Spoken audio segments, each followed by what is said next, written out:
What's up, gang? We're here for the season three. We're here for the season three PRs for STDL, the Silicobra Throwback Draft League. STDL. Yes, the sexually transmitted draft league. Uh, and we're gonna start off with a quick presentation for Bomb, so that Bomb can see. I mean Comb. So that Comb can see what the format's about, because Comb has not seen this format before, or any of the I teams for have that not matter. seen this format before. Oh, I get to click on the live. So we're gonna look at a slideshow, baby. Woo! Basics of Yeah, I NFE see Nat that decks it's by 3 slides, and this one Wow. has nothing all on it. by Gentle, fucking obviously. All right, let's go next. Why So, did you not even try and get a nice template? You just because I used think one of it's the funnier if it ones? looks terrible. Rule set. So, all standard VGC battle rules apply. So, like things like item clause, species clause, stuff like that. All of that applies. The only exception being, that we ban specific items, and that obviously we ban a lot of Pokemon, and it uses NatDex learn You sets. don't want Deep Sea Pearl Clamp Pearl or Deep Sea Tooth Yeah. Clamp Pearl? So open Terra is used Damn. in battles, which means that like mons that are really gimmicky with their Terra, that like basically it means like mons who have one or two consistent Terras tend to be better than mons who have like 4 or 5 gimmicky Terras, you know? So something like a Iron Hands would be better than something like an Armarouge in open Terra draft. And then Because you're a coward. yeah. Eviolite is banned. This is a big part of the format. Personally, I think Eviolite just turns this format too centralized. It makes every match devolve into like, okay, where's their Eviolite? I need to knock off the Eviolite, and it feels like you're using a restricted Pokemon until that Eviolite is knocked off. And it makes knockoff like a must draft move, which it already is very good, but it's like it goes from, you know, you have to have a knockoff or multiple knockoff Pokemon to like it's just good to have, and I appreciate that for it. And then, like you said, special held items are in fact banned. You are not allowed to use special held items. This is just because it makes it very hard to balance Pokemon like Pikachu, or Pokemon like Clamperl.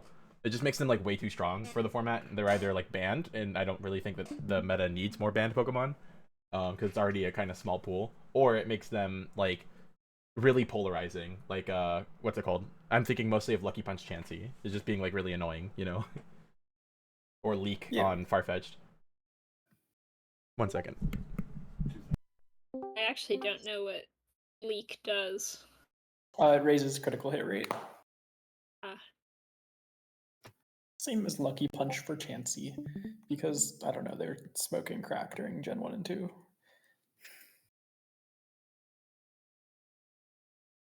I do I like am that back, Gentle sorry. has just abandoned. I received food. I have food here. Yes. Where was I? Yes. So the budgets are very tight. The budget is like, I think I haven't done the exact math. It's about 40% lower than it was last season. So it's just like significantly. It's just significantly tighter than people were ready for. So you'll notice a lot of teams will have like 3 or 2 good mons, and then everything else is like mid or low tiers. And that's just how it works. So temper your expectations of teams. You're not going to see a lot of teams full of broken things. You're like, how did they draft all that? Not like then, last time. yeah, last time that's why I lowered it so much. And then this time, and this page is the Mon stats. So something to temper your expectations. When I say a Mon has a high stat, that does not mean above 75. Why Like, IBS? individual base stat. But I think it's funny because it's also called the STDL League. So why not use more inappropriate abbreviations? So yeah, IBS individual base stat. So it means like generally speaking, Mons have 100 or less, 100 or more lower BSC than their fully evolved counterparts, and that tends to mean like lower base stats. In particular, you'll notice that like a lot of the baby Pokemon tend towards speedy offensive builds, so their attack stats tend to be higher than defense. Their speed tends to be the highest stat, and HP tends to be like pretty low.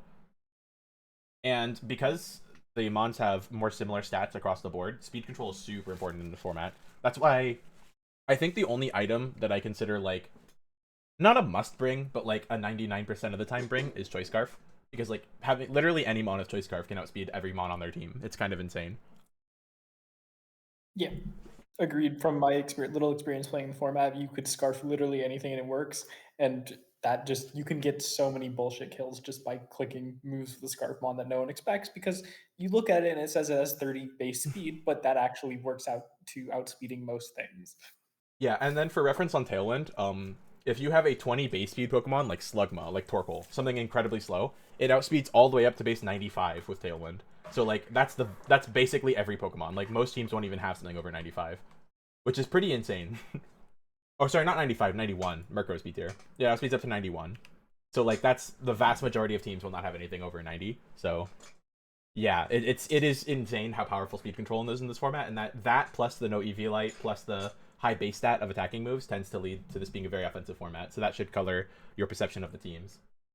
So what we're gonna do is, Right. I know which teams are associated with which numbers. You do not, and Radio knows just because he knows the teams. But we're gonna start with Comb every single round. Oh my god, oh my god, it defaults to dates. This is so stupid. Okay, no, I don't I want love January 2nd. Can that not be there? Okay, I'm just gonna have to change these to be technical difficulties. 5. No, I don't want 25055. Give me 1 second to fix these. I apologize. Slideshow didn't prepare you for this. I'm sorry. I'm an appalling host. 9 and 10, 11 and 12. I didn't know it did that. That's really annoying. Okay, now I should be able to select the teams and it'll work just fine. 1 and 2. There we go. Okay, so we're gonna start with the team on the left, and every single round we're gonna start with Comb's opinion because Comb has literally never seen these teams before, also hasn't played the format, and doesn't know half of the people in here. Although you do know quite a few of these people. Okay, so Comb. Okay. We're starting off with this team. Left team, blue team. Get us started. Starting off with blue. Say what So you- I don't remember a lot of these Pokemon stats other than the that's why I speed have this that it open. We can look at them. Is Abra's special attacks pretty high, right? Yeah, 105. Yeah. It has terrible defense, but good offense. And then Yeah, I guess the problem is like you see a Pokemon like that and you're like, oh, this should have Focus Sash, but I feel like the problem is that every Pokemon is like, oh, this Pokemon should have Focus Sash. I forgot this thing exists. It shows you their BSD right here. You can see the stats. Oh wow, how convenient. The other consideration for that, for Abra, is that it also really wants to have Life Orb for Magic Guard because that really helps a lot of the calcs. Yeah, but Focus Touch is also good. Yeah, I mean, it certainly is, but it's also, like, I think it can very reasonably run Life Orb on as a very strong set. Yeah. It's also, well, I mean, it can't be faster than everything because of Choice Scarf, but It's a massive consideration in this format, is how good Choice Scarf is. Urshifu has inner focus, right? That's the thing that it has over Urshifu. Yes, you're looking at the wrong team, Yes. though. We're looking at the left team right now. Sorry. Okay, ignore everything else. Just this one. the I've blue never team. done a press release before, so. Yes. Well, basically, we're just going to go in order and talk about each team. I guess we'll go from me, Radio, to Radio, me. We'll like, us two will go back and forth, but because you have never seen the teams before, I don't want to color your opinion of them before you see them, so... Yeah, I mean, I just don't know anything about the format. Okay, I guess I should have explained this I better. think it's Prankster still, so that's a good Prankstermon. It does get I Prankster, think yeah. Prankster is just good in general. I don't know what moves it gets exactly. I don't know if it gets super many. It gets Fake Out, I know that. Fake Tears, Copycat, Rain Dance and Sunny Day, Haunt, Encore, and I think it gets Parting Shot. I have to check actually. That might be no. I think that's a Morgrim only thing. I'm sorry. Sorry, Purloin. You can just type yeah, it. it doesn't It'll get Parting show Shot. up. It doesn't get Parting Shot. Until actually scrolling through that. It does have T-Wave. It does have T-Wave and Scary Face though as speed control moves. Yeah. Purloin next to Abra spamming. Well, I guess there's no expanding force. Mm. Are there any psychic? No, there isn't. No. Because Indeedee isn't not fully evolved, so you can't get psychic terrain unless you manually set it, which I don't know how many Pokemon can do that. Most psychic types can click it. Most psychic types won't want to click it. Yeah. Waste of time. Mm-hmm. Seadra looks good in terms of like it has a high defense stat. I don't know how relevant that is. It is actually one of the very few like genuinely good physical walls in the format. It generally it's a good type too, just pure water. It doesn't get Swift Swim though. That's a big thing. It gets Poison Point instead. Oh damn. It's still Poison Point. Yeah, that's fine. It still has good abilities, like you know. Sniper is Damn. situational useful, and Poison Point is 30% of the time a good ability. But yeah, it doesn't like have a crazy move pool or anything. It just has really high BSD. Get Scald, that's good enough. Oh yeah, this is Nat deck, so basically every water type gets called. Water type gets Scald. There's also a couple of follow me mons you don't know about, like Riolu. I'll bring those up when they come up. Yeah. Nothing on this team has like a crazy. It doesn't do anything other than just click fake out. Like. What? Tinkatink? Does Tinkatink do anything other than click fake out? Not really. Important thing about Tinkatink and Tinkatuff when you see them is that they do not get any steel moves. The best steel stab is Metal Claw. Oh, that's awesome. Fair. It's not like they were doing damage anyway. You say that, but everything can do damage in this format, so I consider it a downside still. Yeah, I mean, I think the Seadra and the Abra and the Purloin, and I think there was like one other Pokemon that looked good on here. I know Bulbasaur can like kind of heat sometimes. Bug. Oh yeah, Charjabug. Yeah, he's just kind of an annoying guy, right? Like, he just has battery, and he sits there and he clicks Struggle Bug. Well, you'd think to be fair, it has legitimately good stats for... Yeah, 57, 95, 75 is a really good defensive profile. And it's slow, but it's not so slow it can't use Tailwind. Like, 36 is still definitely Tailwind territory. And 82 attack is actually really good. Like, it's very good. Keep in mind that, like, average is, like, 55. Does Watchful get competitive? It does, but it has, like, 0 stats. So, it like... Yeah. The thing with Watchroll is that it's, like, it does have competitive, and it does have Tailwind, and it does have, like, a slightly above average space speed. That's, like, all it has going for it. Its stats are kind of bad. Not high enough base speed, and... Yeah. I'm sure 55 can do a little bit of damage with Thunderbolt if you get competitive, but it's not, like, impressive. It was very cheap, though. I believe this was 3 points or 4 points. I think it was 4. What was the highest point? 20. It's out of 20, yeah. Yeah, I think the thing to consider with Wattrell as well is that this is not a very Intimidate-heavy format. So, like, you're rarely getting picked up on that. And also, like, yeah, you can take maybe one Icy Wind, but if you ever get hit 2 Icy Winds, you're just dead. So, like, you'll go down to Sash from an Icy Wind. You're probably going to just die to anything from the partner. Yeah, so it's, like, competitive. There's not a ton of situations where it comes in super useful. There are definitely some Intimidate mons, but, like, most Intimidate mons have genuinely good secondary abilities. Like, Torracat easily can run, what's it called? Blaze, as much as it runs Intimidate. Or Scraggy can run, like, Moxie. Most of them have better secondary options in those types of matchups, so I agree with Radio. It's, like, not nearly as good an ability in this, because there's just no bulk. You can't really abuse it. Yeah. I don't know. I mean, the team seems... okay, I don't really know what it's doing super well other than Abra. Like... Oh. Yeah, that's fair. Alright, I'll let Radio go, actually, because I don't eat my burger. Yeah, so to me at first glance, it definitely looks like it's setting up to be a manual rain team, which is, like, fine enough as an archetype, especially in this, because I think hyper-offensive stuff where you just get your speed control, get your damage, and just go for it definitely does work.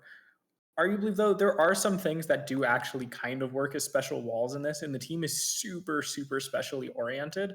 So, like, I don't know, if you run into something like the team we're looking at across from this as Paris, like, if you're just, it's going to be a struggle at all times to break through a random thing where it's like, oh, they just have water absorb, rip.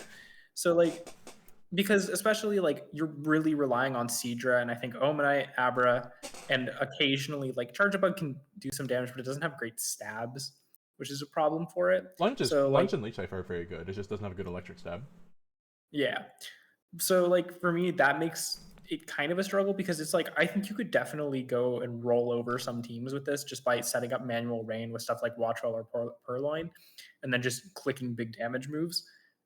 So, like, I do think it's actually pretty solid, but I think there is a major flaw there in terms of how specially oriented it is, because that makes it in prep so that someone's like, oh, I can really easily kind of game plan because I think I can see what this team is going to try to do. I also think okay. Go for it. I was just gonna say, does Ammonite get Swift Swim? Is that why? Yes. Yes. Like, I don't know. It looks more like a Sun team with Charmander and. I don't dual weather. Like, I think that's the idea there, is that you can run Sun or Rain, which I think was a similar team was built last league or within a different league we were in to Yeah. try and do that. Well, But there was a to Purloin me, Sun like, team last season that had a rain mode with like yeah, Credillion stuff. but like to me, Charmander and Bulbasaur are just not that strong of mons in this comparatively, and like I don't think the Sun mode works super well. So like to me, I would say significantly more rain focused, because Seadra and Omanite I think are significantly harder hitters in this, and it enables stuff like Wattrel to actually use Hurricane. So to me that stands out significantly more. Yeah, I agree with what, a lot of what Radio said. I will say, like, besides Charge-a-Bug, one grass type in this team folds. Like, I don't really respect the Sun mode, so I feel like if you just bring a grass type with a Terra type that can resist fire, you're just gonna win this matchup a lot of the time. There's really not much that like this team can do in the rain mode against like a good grass type. Like imagine this team versus like even something as simple as like Superior, or what's the other one called? The one between Snivy and Superior. Whatever, that one. Good question. Servine. I run a league for middle stages, and I don't remember a middle stage. Yes, like something as simple as Servine could probably run through this team, especially because I just do not respect Wattrel as a Tailwind setter. It's like we said earlier, it's kind of frail, and like it doesn't really have that much going for it outside of the kind of range synergy of like clicking Hurricane and not missing. A 70 speed is fine for a Tailwind setter, but you're never going to be faster than any Scarfer, and you're never going to be able to deal with like Icy Wind, which is a big thing with Tailwind setters, is that like if you Tailwind and then lose to Icy Wind, it's almost like you didn't Tailwind, or if you Tailwind and then you're like that your opponent has a faster mon, and then they also Tailwind, it kind of feels bad. So 70 speed isn't that great for that. And I generally speaking, I think my big complaint with this team is that it's incredibly Sash heavy. There's like at least 3 mons you're bringing almost every week that'll all want Sash. Abra, Wattrel, and Purloin are all going to be fighting for that Sash constantly, and that's a huge issue for me. Because like Sash is second best item in the format, I'd say, behind Choice Scarf. So it's like it's kind of important that you have good Sash utilization, and I feel like you're always going to be feeling like you're lacking a Sash. Is Purloin looking for Sash? I feel like yeah, no, right? 41, 37, 37. Its defensive stats are shit. Well, but the thing that's nice about Purloin is with Prankster, a lot of times you get away with not having a Sash because you still can guarantee getting off what you want to get off. So to me, like, yeah, Sash is really good if you want it, but like it can definitely get away with just click Rain Dance and die, and then you bring in your second Rain Sweeper. Yeah, I mean, that's fair. That's definitely fair. Like, just clicking Rain Dance and dying. But, like, I still think it's, like, a fundamental issue when you're not going Rain mode, which is going to be at least some of the time. Because, like we said, like, a good grass type is going to deal with this team very well. So if you are facing a good grass type, you're going to have to, like, think about, okay, what if I don't bring Rain? And then Purloin loses a lot of value. Because, like, as a fake tier bot, I think it kind of wants Sash. Yeah, but also, honestly, I think if you're not bringing Rain, you're probably not bringing Wattrel. That's I fair. mean, I feel like as a fake tiers bot, like it doesn't care about any of its offensive stats, and it can just do 252, and whatever defense is best. And like, you know, it's, I don't know it's if not that gonna actually makes it live anything. It wouldn't live anything super effective, live, like, a close combat, or but, anything, like, or anything life orb boosted. Honestly, like a life orb boosted gong shot probably one shots it, or a life orb boosted hydro pump or something. Like I can't imagine. Even honestly, without life orb, it's like, still probably dropping yeah. a few things. Well, anyways, where would you guys rank this? I want to hear it. My thought is I've seen Smeargle live some crazy things. Okay, I know Purloin can do it. I'm to me like solid B plus. Like I do think the team can work because the rain mode, like just going hyper offensive, is a legitimate strategy, but I think it has significant flaws in trying to execute that. Mm-hmm. I would, you know, I haven't seen the rest of the teams, so I don't have like a level to compare based on, and I'm not familiar with the format at all, so I'll give it a very safe B half plus. Are we both thinking B? Is that what we said? Sorry, did I miss you? I said B plus. Yeah, that's what I meant. Sorry. I think B plus is fair. B half plus, which I believe is called a minus. I guess so. No, because B minus would imply it's below B. No, it's actually B bar. They meant the horizontal line. B hyphen. Exactly. I think very bottom of B plus is about where I'd put it as well. So yeah, I think that's fair. Like it's a very middle of the road team for me, where it's like I don't really think it's unusable by any means, and I definitely think it'll get wins if you play it correctly. But it is a team like that's very punishing if you don't play it correctly. I like I know we just said that the format doesn't have a lot of bulk, and then like this team has like 2 actually bulky mons, but I don't think it's using their bulk very well. I feel like there's not really a balanced core to play around them with. Yeah, I mean, I think it's going to be heavily carried by Seadra just being a really good mon. This is true. Yeah, Seadra with a battery boost and like fake tier support will do a lot of kills for sure. I can't believe Seattle Seadra does not have the Seadra. Yeah. Was I will reveal the name. This is Inky Rain's team. That's who we're ranking first. Inky Rain. This isn't relevant at all, but I want to point out that Matthew drafted Wiglet, which we had exclusively banned, but we let Matthew draft it, and then they traded it away. I honestly should have banned Matthew on the spot for that. Disgusting. All right, moving on to the next team. So it's just gonna be the red team. So I'll leave the stat page open since Com is starting. Okay.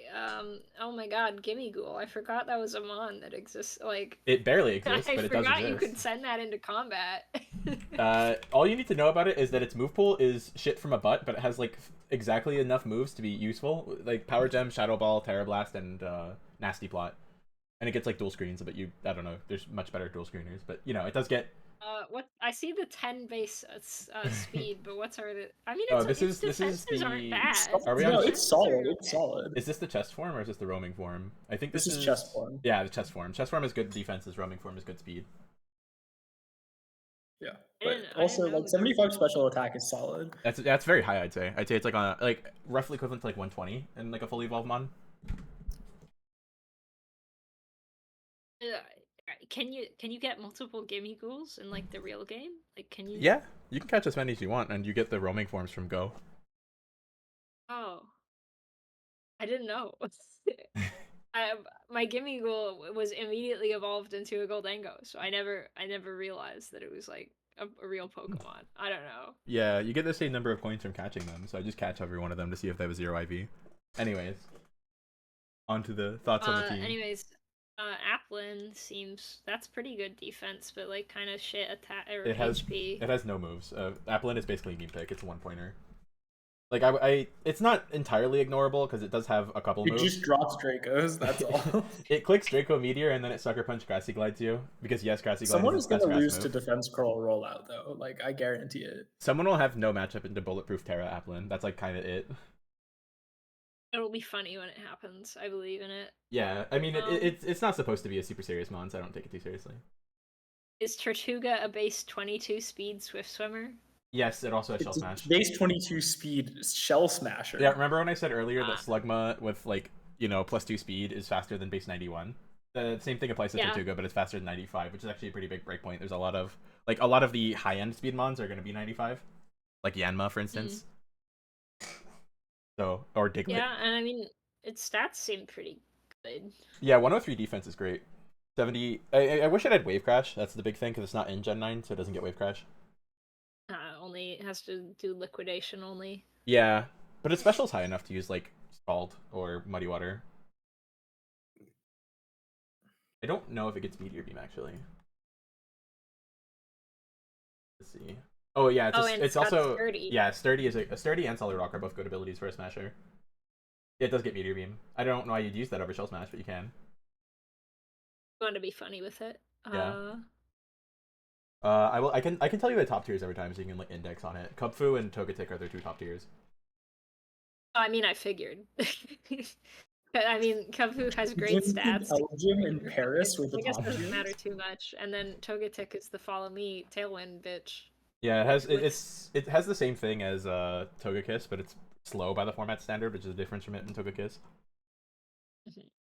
Does Togetic have Super Luck? I don't remember. It does. It has the same abilities as Togekiss. It's like almost the same mon. So Serene Grace also. Yeah. Okay, cool. So it's a monster. Yeah, no, it's just that it has 40 speed Serene Grace, so it's not nearly as impressive as Togekiss can be. Yeah, but it has a solid bulky Tailwind. No, I'm not bashing it. It's 20 points for a reason. Doing on this team. Clicking Fake Out I guess and it having has Fake Out, yeah. Water it has dry skin. Nothing's water weak, so. It's more about like I think the idea with it is more like it's like in certain matchups you can just Terra it and then it's really hard to hit because a lot of teams will like for instance the team we just looked at. Imagine like having Inky's team versus Trogunk and it has like it's immune to your main way of attacking and then it goes Terra Dark so Afra can't hit it and then you're like, oh wow, that's annoying. It's kind of that, Yeah. I think, and it has like it's a relatively cheap fake out user. Clang has great stats. Yeah, it just has no moves. I don't know. Like Yeah. I had Clang last season. I Does can it tell you get it gear doesn't grind? it doesn't get Terra Blast, which is a big downside. That's something to talk about. If Amon's not in Gen 9, it's like nerfed by not having Terra Blast.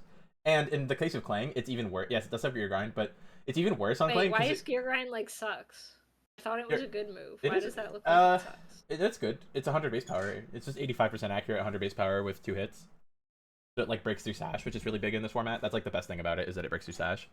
85% It has an accuracy. ability up. No, Plus. 85 sucks. Pretty, right? It gets clear body, which is useful for shift gear because it gets like the +2 speed +1 attack move shift gear. So it's like an okay mon. The main thing is it has like no coverage, so you have like no way of hitting electric types because your coverage is normal, steel, electric, and I guess assurance. But you're gonna use shift gear, so you're not hitting after anything anyways. And rock smash, like no. So electric types are a big wall for this. Anything that resist steel is really a big problem because like wild charge is not a good move to click. But yeah. Yeah, I mean this like all the Pokemon individually on this team just look better than the previous team. They're like Yeah. Any other thoughts to add here? no other thoughts. I think this is a good team. Yeah. Agreed. Oh, I forgot to mention something earlier. As a rule, this format has very few fairy types and dragon types. So generally, like a fairy weakness is kind of a non-issue on a lot of teams. This team doesn't have a huge fairy issue. I'm just saying, like, if you see it super fairy weak, it's not that big of a deal. Things will still have like play rough coverage or dazzling gleam coverage, and like Terra Fairy is still a thing. Have an 11/4 fire resistance? It's not. It's 1 1/4 because Dry Skin makes you slightly fire weak. Yeah, okay. and then Paris is 4 times weak and has Dry Skin, so it's 5. It's just a weird quirk of this doc. Don't pay too much attention to it. Anything else you want to add, or can I go off? You can go on. Okay, so my big thing with this team is speed tiers. It has a good low end. I like the low end. 10, 22, 25. That's a great trigger mode if LKM is like a 30 speed trigger setter. That's cool. I like that. But on the high end, you're super reliant on Tailwind, which isn't a terrible thing because like if I were to pick a team that's like ultra Tailwind reliant, Togetic would be probably my first choice for Tailwind setter. That or Fletchender. So like that's okay, but it's not great at the same time. You know, anything with like a covert cloak taunt can be an issue. Just like anything that can deny your fake out or deny your like Paris redirection or you know, any form of disruption, and then just make you not able to Tailwind could be a huge issue. There's a lot of setup mons with Togetic, which is great. I think that's a great idea. Like if you're gonna use Togetic, I think getting like 3 or 4 different setup mons is a good idea. So you got Gimmighoul, Tortuga, and Clang for like setup. But my main issue is the speeds, because like anything with a choice scarf doesn't even have to speed invest to outspeed this team. And then if you really want to, you can like speed invest for your Scarfer to outspeed Scarf Kafu, and there's nothing you can do as like this team. But other than that, I think it's a good team. It's just like missing that speed. Yeah, I would echo most of those thoughts. The speed thing is genuinely a concern because I had a very similar team season 1 where Kafu was like my fastest one and I was relying on it being Scarf. And honestly, I think Kafu is kind of a fraud. I don't think it's very good. Yeah. it's to me it's kind of a mid mon. Other than that, do have a lot of good mons. I'm slightly influenced by the fact that I watched this team earlier today and it didn't go very well for this team. Yeah, I'm trying to not bias myself with current results. Yeah, which is like it's hard not to have that affect my thoughts on it. But it just the damage output was not great, and I saw Tortuga when it got used as a shell smash sweeper, it didn't do very well because it just took way too much damage on the turn of setup. Yeah, which is rough because if you want to use something not next to follow me or just spread move or. It was a spread move. It just ate a spread move and died basically. But it was one of those things where it's just like, I don't know. Watching it in action, it didn't feel like it came together very well, which is hard for me to like not take into account when looking at this because otherwise I would feel pretty good about this.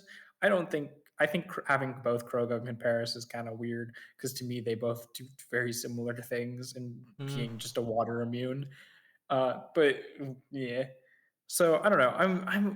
I want to be with Gentle on this, where my only problem is the speed tiers, but just in practice, it didn't look very good, and that really is a struggle for me to get past.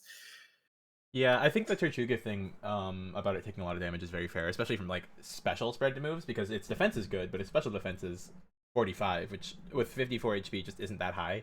Especially because you basically have to invest max in speed if you want to outspeed everything. So yeah, that Yeah, can be rough. and it just to me it just looked like the game plans weren't very solid. Yeah. Like not in the sense of that the person running it made bad game plans. It just looked like the team didn't offer itself to having very like solid game plans that aren't just like outplay your opponent heavily. Yeah, no, that's fair. That's a very fair takeaway. Okay, so what are we thinking? Also, to the person who's running this team, we are trying to keep it somewhat anonymous because Combe doesn't know who the teams are by. So keep that in mind. We if keep you it see anonymous anything. until the ranking, yeah, because by then it Yeah. doesn't matter. Well, so I know that you guys said that it performed poorly. Yeah, I still it's been think 1 week. it, It's like, not a didn't- huge. To be fair, it was one match, so that could mean very little. The person could just then go like 8-0. Yeah, I mean, maybe their opponent Like- just had like a really good Muddy Water Mon, for instance. Like it wouldn't really influence the placement that much, in my Like, opinion. I don't think this is an A+, but it's like an A. Okay, I think it was better than the other team. what do you think, Radio? I definitely think it's better than the other team. Like if I hadn't watched the match, I would probably say A+ at least. Now I'm more inclined to say A. Yeah, I was gonna say top of B+ or like middle A, somewhere in that range. So I'm fine with A. Okay, that was No. Teratophobia's team, yeah. And they said they didn't play well today, for what it's worth. It's worth nothing. I Yeah, don't care. no, like that's understandable, Trudophobia. I just didn't think the Mons themselves were doing the things that I would want them to do, which is, I don't know, that like that's obviously influenced by play, but to me it just didn't look super strong. But we'll see. I mean, you I'll could watch easily your just go. replay and I'll pretend like you're winning. Are you winning, son? Yeah, I mean, obviously Trudophobia could just then go like 8-0 and sweep everyone. So like, yeah, but Yeah. that we are influenced by things. A is a good ranking. Like A is a good team, I'd say. Like A is the start of like teams I would call good pretty easily. Like you know, I wouldn't have any reservations about calling Teratophobia's team good. I will also say my team for the second the Reg H draft league I was in by myself with none of you guys. You didn't invite us. They did Cool. PRs and they put my team in F tier, and I won the whole league. So they said mine was the worst team. Was that the 10% Blizzard freeze one? Yeah. There's a completely deserved one, by the way. Yeah. Anyways, look at the left team, the blue team. Dig. So Combe, I want fresh impressions. I want your like first impression of this team. Like put as little thought into it as possible. Crocolore. I like Brion not because it's very good, but because I like that. It has I 2 like 69s. Brion. Yeah. Oh, nice. Yeah, I have a Nice. Brion pin on my hat. There's a lot of very round Mons, which is pretty cool. Yeah, this team looks very bowlable. Like Arabia. Many bowling balls and here. It's got a good speed. Well, relatively 80. 80 is pretty good, yeah. Like high speed is 70 and up, like 75 and up more than 70, but yeah, like around 70 to 75 is like the start of like it's kind of like the equivalent of 110 speed, where it's like it's pretty fast, but it's not like crazy fast. So 80 is pretty good. It's like Sneasler speed tier. The double trapping Mons is kind of crazy. Yeah, this team is Paris Trap for sure. But there's like, is Brion the only Pokemon that Crocolore. learns Bearish Song? Crocolore also learns Bearish also Song. gets it? Yeah, think about it. It's like the Dirge guy. Well, I know, but like he doesn't seem like it. He seems too nice. Makuhita. Oh, does it not? Good. People says I'm lying. Apparently I'm lying. Well, yeah, anyways, that's what I thought. I was like pretty sure. Yeah, Crocolore doesn't get it. That's so weird. I just assumed it did. Look at it. Anyways. Yeah, no, I've looked at Crocolore before, and I'm like, this guy doesn't get it. I like Blitzle. I don't know what Diglett's doing, to be honest. Like 95 speed is great, but like, he doesn't have attacking moves. I mean, like, I guess he can click Earthquake. You're not considering the 10 HP final gambit. True, I wasn't considering the 10 HP final gambit, to be honest. I was not doing that. I mean, it does get stomping tantrums, so you're not forced to click Earthquake. That's something. Oh, Graveler's got kind of crazy stats. It does have kind of crazy stats. Especially Graveler Lola, there's two who's Trick Room Mons, a less bad typing. Right? Gothorita and Pumpkaboo. Yes. There's And Pumpkaboo is also like great because does it get like the 4 different forms of Pumpkaboo? Yes, that they have get all the different stats? forms. They're not that different on Pumpkaboo though. Like the high speed is 56, which is not that much higher than 41. And same thing with the HP. It's not like that big of a difference. Like it's nice to have the variety, but it's not as big a deal as it is on Gourgeist. I see. Yeah, you can't get the crazy stupid stuff of like randomly outspeeding things as much, but it is nice to be able to choose between it because you can get some scarf stuff off. Also, Gourgeist's attack stat changes when it gets different forms, right? I don't think that Pumpkaboo's does.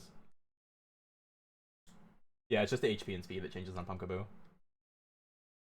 Anyways. Yeah, I like the team.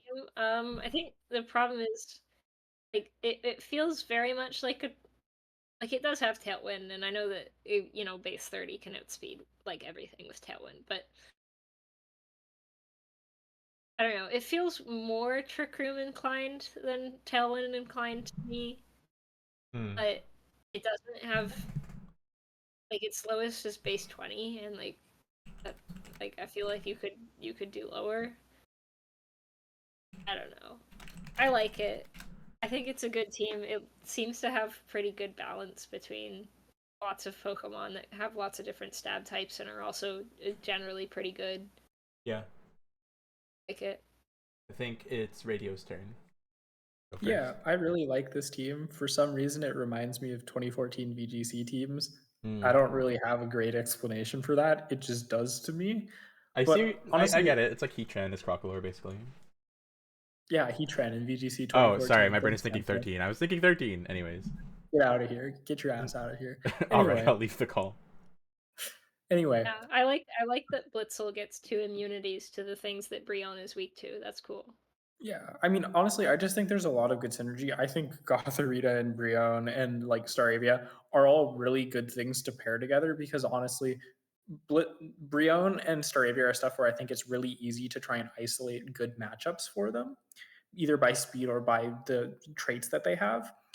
So like to me, having a lot of trapping skill, even if I think you're basically always want to bring Gothorita and not Diglett, like to me that works really well. You don't ever really are forced to go for parish trapping stuff if you don't want to, because I think the tools on this team are really good. Because realistically, Gothorita does a ton of damage, like even because 75 special attack in this is actually really high. So despite focusing on trapping, it's also just a really strong Mon by itself. To me, that makes the team really solid. I just really like it. I think some of the stuff here is like basically I would never want to use it. Like obviously you're not, I don't think you're ever using Metapod Snom. I don't think you really should use Diglett. I'm not super high on Blitzel either, even though I acknowledge it has some things it can do. So to me, it's like, yeah, to me, it's like there's a lot of stuff that's kind of like extraneous here, but the core is very solid, and I think that makes it a really strong team. Yeah, I'd say this reminds me of Season 2 Shrunky team, where it's like, oh, there's actually enough bulk here to make like a genuinely bulky team in this format, and that's rare, and I think that's like worth pointing out. Like teams that have like actual bulk in this format can really fuck with people because they're used to prepping against teams that you two-shot everything on most teams. So it's like, I'm just gonna prep another offensive team, and you play this, and you just get completely owned by like Intimidate plus Gothorita. I mean, you can't break it because like 70-85 defenses is really high, but that's also true of like Brionne and Crocolore and Graveler, where they all have like genuinely good bulk that can be like leveraged to get wins off of just like being able to outdamage your opponent. I think that's really nice. And I want to point this out. Neither of the other teams had double fake out. This has double fake out. I think double fake out is especially good in this format because momentum swings back and forth so quickly. Having that one turn to click Tailwind is such a big impact in this format, so having multiple ways of doing that is worth pointing out, especially when one of them is like a Trick Room fake out user, Makuhita, and the other one is like a potential fast mode Trick Room like fake out user with Gothorita. I think there's a lot of like general utility. Like I could see every Mon besides the 2 meme picks, yes, including Diglett, coming to any matchup. Like it just depends on what you need in any given moment. I don't think Blitzel's amazing, but it was also like dirt cheap, so for what it is, I think it's great. My only real issue with this team is that I think you're kind of lacking like good physical attackers. Graveler is okay. Staravia is good, but it will kill itself like 90% of the time with Brave Fruit Recoil or Final Gambit. So yeah, that tends to be a small issue. Just run Reckless. Oh wait, that doesn't remove. Never mind. No, it doesn't remove the recoil. Yeah, it's still good. But I'm just saying like, I wish there was more than 2 physical attackers, and I wish those 2 physical attackers weren't what's it called? I wish those two physical attackers weren't on like polar opposites of the speed control like modes. I think that's fair, but also I think like Staravia, it doesn't really matter if you kill yourself with Braveheart Recoil because like you're You killed probably only something, yeah. taking one hit anyway. So Yeah, you it's usually like killed something to get there. Like it's a reckless yes, Braveheart, it'll kill something. yeah. So like to me, that stands out as fine. Graveler or Lola is also a very solid mon. So like Mm-hmm. there's I think I can see the issue there. Like I could see it coming up if someone makes a really good bringing some really good Oh, counters to and it. But I Guts think Makuhita. overall Guts it's Makuhita. I forgot about that one. Because he gets like bullet yeah, punch, so it can actually participate in the fast mode. I think it's hard to exploit that necessarily. Yeah, no, that's fair. I'm just like, nitpicking a little bit because there has to be some conversation around this team. What are we thinking?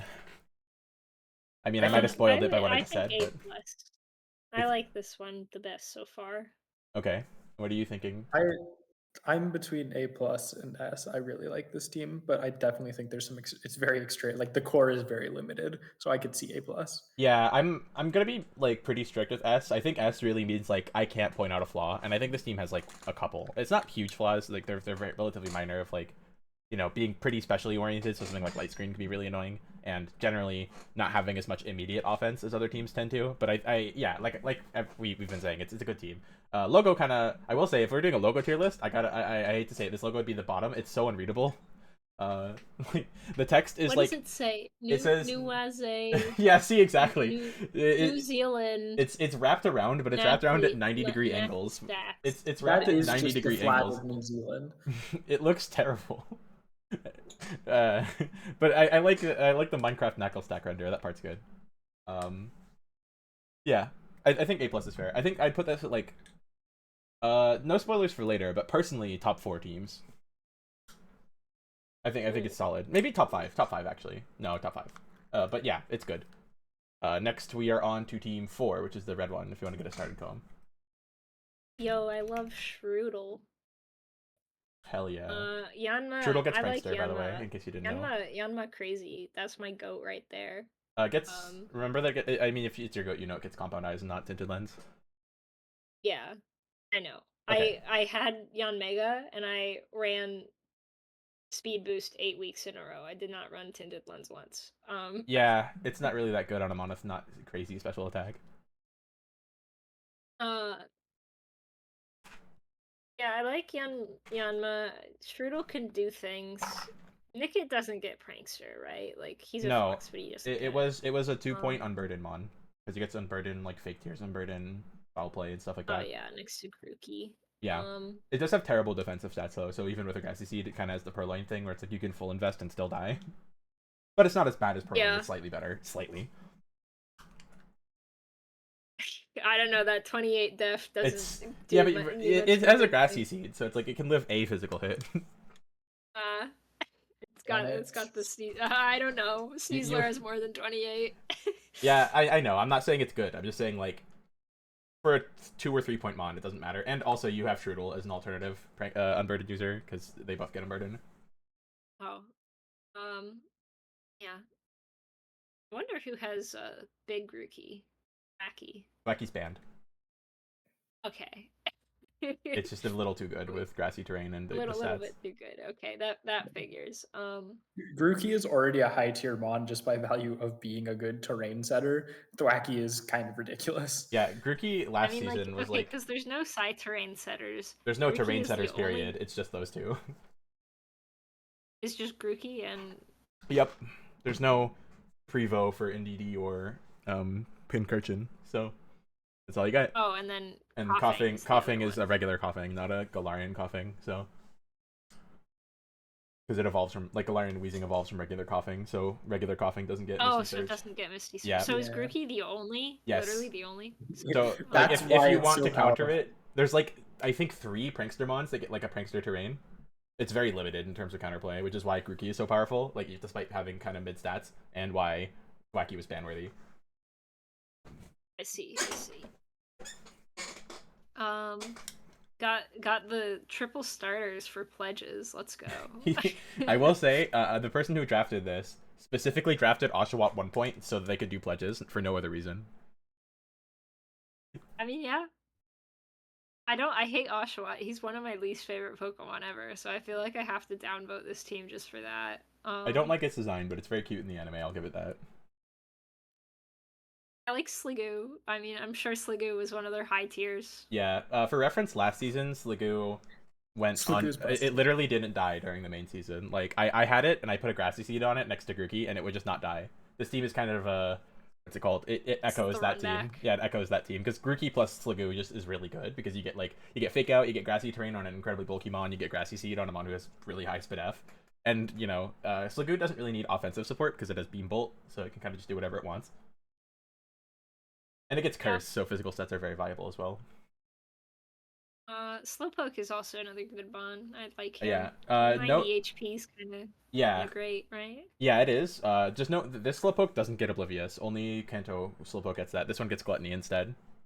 It's still good. It's just not like quite as good. Yeah, it's just not like he still gets taunt immune. Because Slowpoke gets like 2. Yeah, it gets good Regenerator. Right? It gets Regenerator and it gets Own Tempo, which is useful for Self Swagger, but that's kind of it. It does have decent attack for Self Swagger, but yeah. I'd say the only real use for Gluttony is like belly drum sets, but it is a mainly clicking trick room. It basically doesn't have an ability unless you're using regen. Which, to be fair, regen with 90 HP is pretty good. I don't super know what Clauncher's doing. Mega Launcher. It just has Mega Launcher, so yeah, good damage. It's a coverage monster, kind of the same thing as like Clawitzer is, where it just has like it gets like Ice Beam and Aura Sphere and Dragon Pulse and Dark Pulse and Flash Canyon. So just like it can hit basically anything with as much damage as it wants. And Fair. It's kind of bulky. It's not like super bulky, but it's definitely not frail.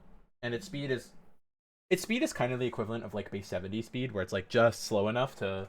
No, it's more like 75, where it's like it's slow enough to be a Trick Room guy, but not too fast. Or not, sorry, it's fast enough to be a Tailwind guy, but not too fast to be a Trick Room guy. Kind of like Tail Roomy. Anyways, back to this team. Oh, just so you know about Cyndaquil, its only coverage move is Extrasensory. That is it. So literally, like if you're using a special set, it doesn't even get Scorching Sands like its evolution does. It gets Eruption. Yeah, right? yeah, that's its gimmick, is that it gets Eruption, and like it only clicks fire moves and Terra Blast, but that's all it needs to click a lot of the time. Oh yeah, the person who made this team DM'd me and said to Rain Pulse. There you go, Mega Launcher to Rain Pulse on grassy terrain, 150 base power. Oh, true. Anyways, does Terra Blast get boosted? No, that would be crazy good. That would be so good. It should though. They should have done that. that would make Clawitzer genuinely viable in standard play with like that plus heal pulls. Yeah, no, because they should. Because Clauncher's goated. Or Clawitzer's goated. They should have done that. Yeah. Yeah, I like this team. Yanma also gets speed boost, right? But it runs Compound Eyes for Sleep Powder. Well, it depends on the matchup. Sometimes you're gonna want Tailwind, like +1 speed because your opponent has Tailwind, but their mons are slow. And sometimes you're gonna want like, accurate Hypnosis or Screech. Oh yeah, it's Hypnosis. It doesn't get Hurricane. That's a big thing, but it does still like Air Slash is still marginally benefited from it because it's nice to just know you'll hit. Yeah, and I mean 75 special attacks like pretty good. Right? Yeah. 65 physical attack is also decent. It's just its move pool isn't that great. It doesn't get any like good flying moves. I don't think it gets Dueling Beat. I mean Yanmega does. I'm pretty sure Yanma doesn't because no spoilers, but yeah, it doesn't. I have looked at this thing's move pool recently, either because I have it as matchup or because I'm helping the person and won't say. But anyways, well, I would say that this is a really good team. I would also put this in either A+ or S, but all right. From the fact that you said that you might have made this, I have to dock it out of S. So. Oh, okay. Radio, what do you think? So my opinion on this is basically that Sliggoo plus Grookey is still busted, and there's not really anything to change that. I don't like a whole lot of the other parts of the team comp. I don't think Shreedle is a great use of Unburden because I'd rather just have the grassy seed basically always on Sliggoo. To be fair, there's like no good Unburden users. It's like Slurpuff. Also, I would just not have that on the team. I don't think you have other things to be doing. I also just don't think a lot of the mons on this are things that I particularly love, especially because I don't think they're enabled super strongly by the rest of the team. Like, yeah, you can do terrain pulse on some stuff, but like realistically, this team is built around the core of Grookey and Sliggoo, and I don't think much of the rest of the team works super well with that. Unfortunately, Grookey plus Sliggoo is busted, and a lot of the mons on this are like just solid enough that it's probably fine. So for me, I think it's still a really good team. I just don't think the team is super synergistic. But when you have like that one such a solid synergy and the Mons are just pretty good, that's fine. That works. Mm-hmm. And where would you rank this before I say my piece? Since I may or may not be very biased on this team. I would say A plus, lower than the last team. I think it has very strong things in it, but I don't think that synergy is super great, and I think if you try and do something outside of the main thing of this, I think it's going to hurt the team a lot, which makes it easier to prep for. Okay. Well, I helped draft this team. This is not my team, but I did help draft it, and I will say I get where you're coming from with like the lack of like synergy between a lot of pieces, but I think it's less like synergy between all like 6 mons that you're bringing, and more about like just having a ton of two mon pairs that are really powerful. So like Yanma plus Cyndaquil. If you don't have like a matchup for the Choice Specs Eruption coming your way, it can be just a game over immediately. You might think like, oh, Gauntlet on grassy terrain, but you don't have to bring Grookey. You can just like lead Yanma Gauntlet and just click or like Tailwind Earthquake or something like that. Gauntlet also just like 74 attack with no guard dynamic punch and Poltergeist is like really powerful in my opinion. I think a lot of the mons just have really high offensive stats and are not bulky but like not frail. Like Sliggoo is very bulky, but like Gauntlet has like 59 50 50, Snubble is 60 50 40 with Intimidate. Slowpoke is like that 90 HP, it helps buff its bulk. And like even Yanma, which is like a mon you assume is Sash because of Yan Mega, it really doesn't have to. Like you can run a lot of bulk on Yanma if you have speed boost, because you don't really have to invest in speed like at all. And also I think Yanma in particular is really good insurance as a Tailwind setter against Scarfers, because like a Scarfer in Tailwind gets outsped by Yanma because of speed boost, which is I think a really nice dynamic of like it's really hard to reverse the tempo on a Yanma. And I think that helps boost a lot of the like you'll notice a lot of the mons are like middle speed. I think that helps boost their viability by having like such a consistent and powerful Tailwind setter. I think it's a great team. I like I said, I am biased, so I think I'm fine with A plus. Are we thinking above or below the previous team? I know Radio said below. What does Comb think? I'll let Comb be the decider because I would say above, so we need a tiebreaker. I would say below slightly, but that's just because I'm biased towards little baby Primarina. That's as good a reason as any. As good a reason as any. This is T-Ball's team, and yeah, like I said, I helped draft it, so I am biased. I did have an S tier in my personal rankings, but after hearing what Radio said, no, I agree. It is A plus. Like having a lot of powerful two mon leads isn't as good as having like 4 mon compositions. Yeah. Like, and I don't think you'll use Unburden a lot. Having a lot of weird stuff to do that I don't think is worth doing. Yeah, that's fair. It is a little gimmick heavy, but it's like I don't think it's bad gimmicks. I think it's like a lot of strong gimmicks. It's just that no, it just has a lot, but it has weird gimmicks, but it also just has a very strong core. So like yeah. I think like the core of Yanma, Grookey, Sliggoo will win 90% of matchups just on its own. Like that is so strong. Like getting Tailwind up for Sliggoo just makes it incredibly hard to deal with. All right, so we're putting that one in A plus. Moving on to the next ones. T-Ball said rigged. If I rigged it, you would be an S tier, so that's why it's important that we have these conversations.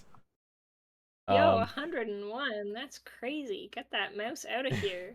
He has the worst stats now. Wait, he doesn't even have that bad stats. I thought he had like shit. No, well that's the team we're going over next. We're doing the blue team first. We're doing blue team first. This season a couple of really shit fully evolved Pokemon are added, and surprisingly few of them got drafted. But yeah, a couple did, like Minun and Dedenne.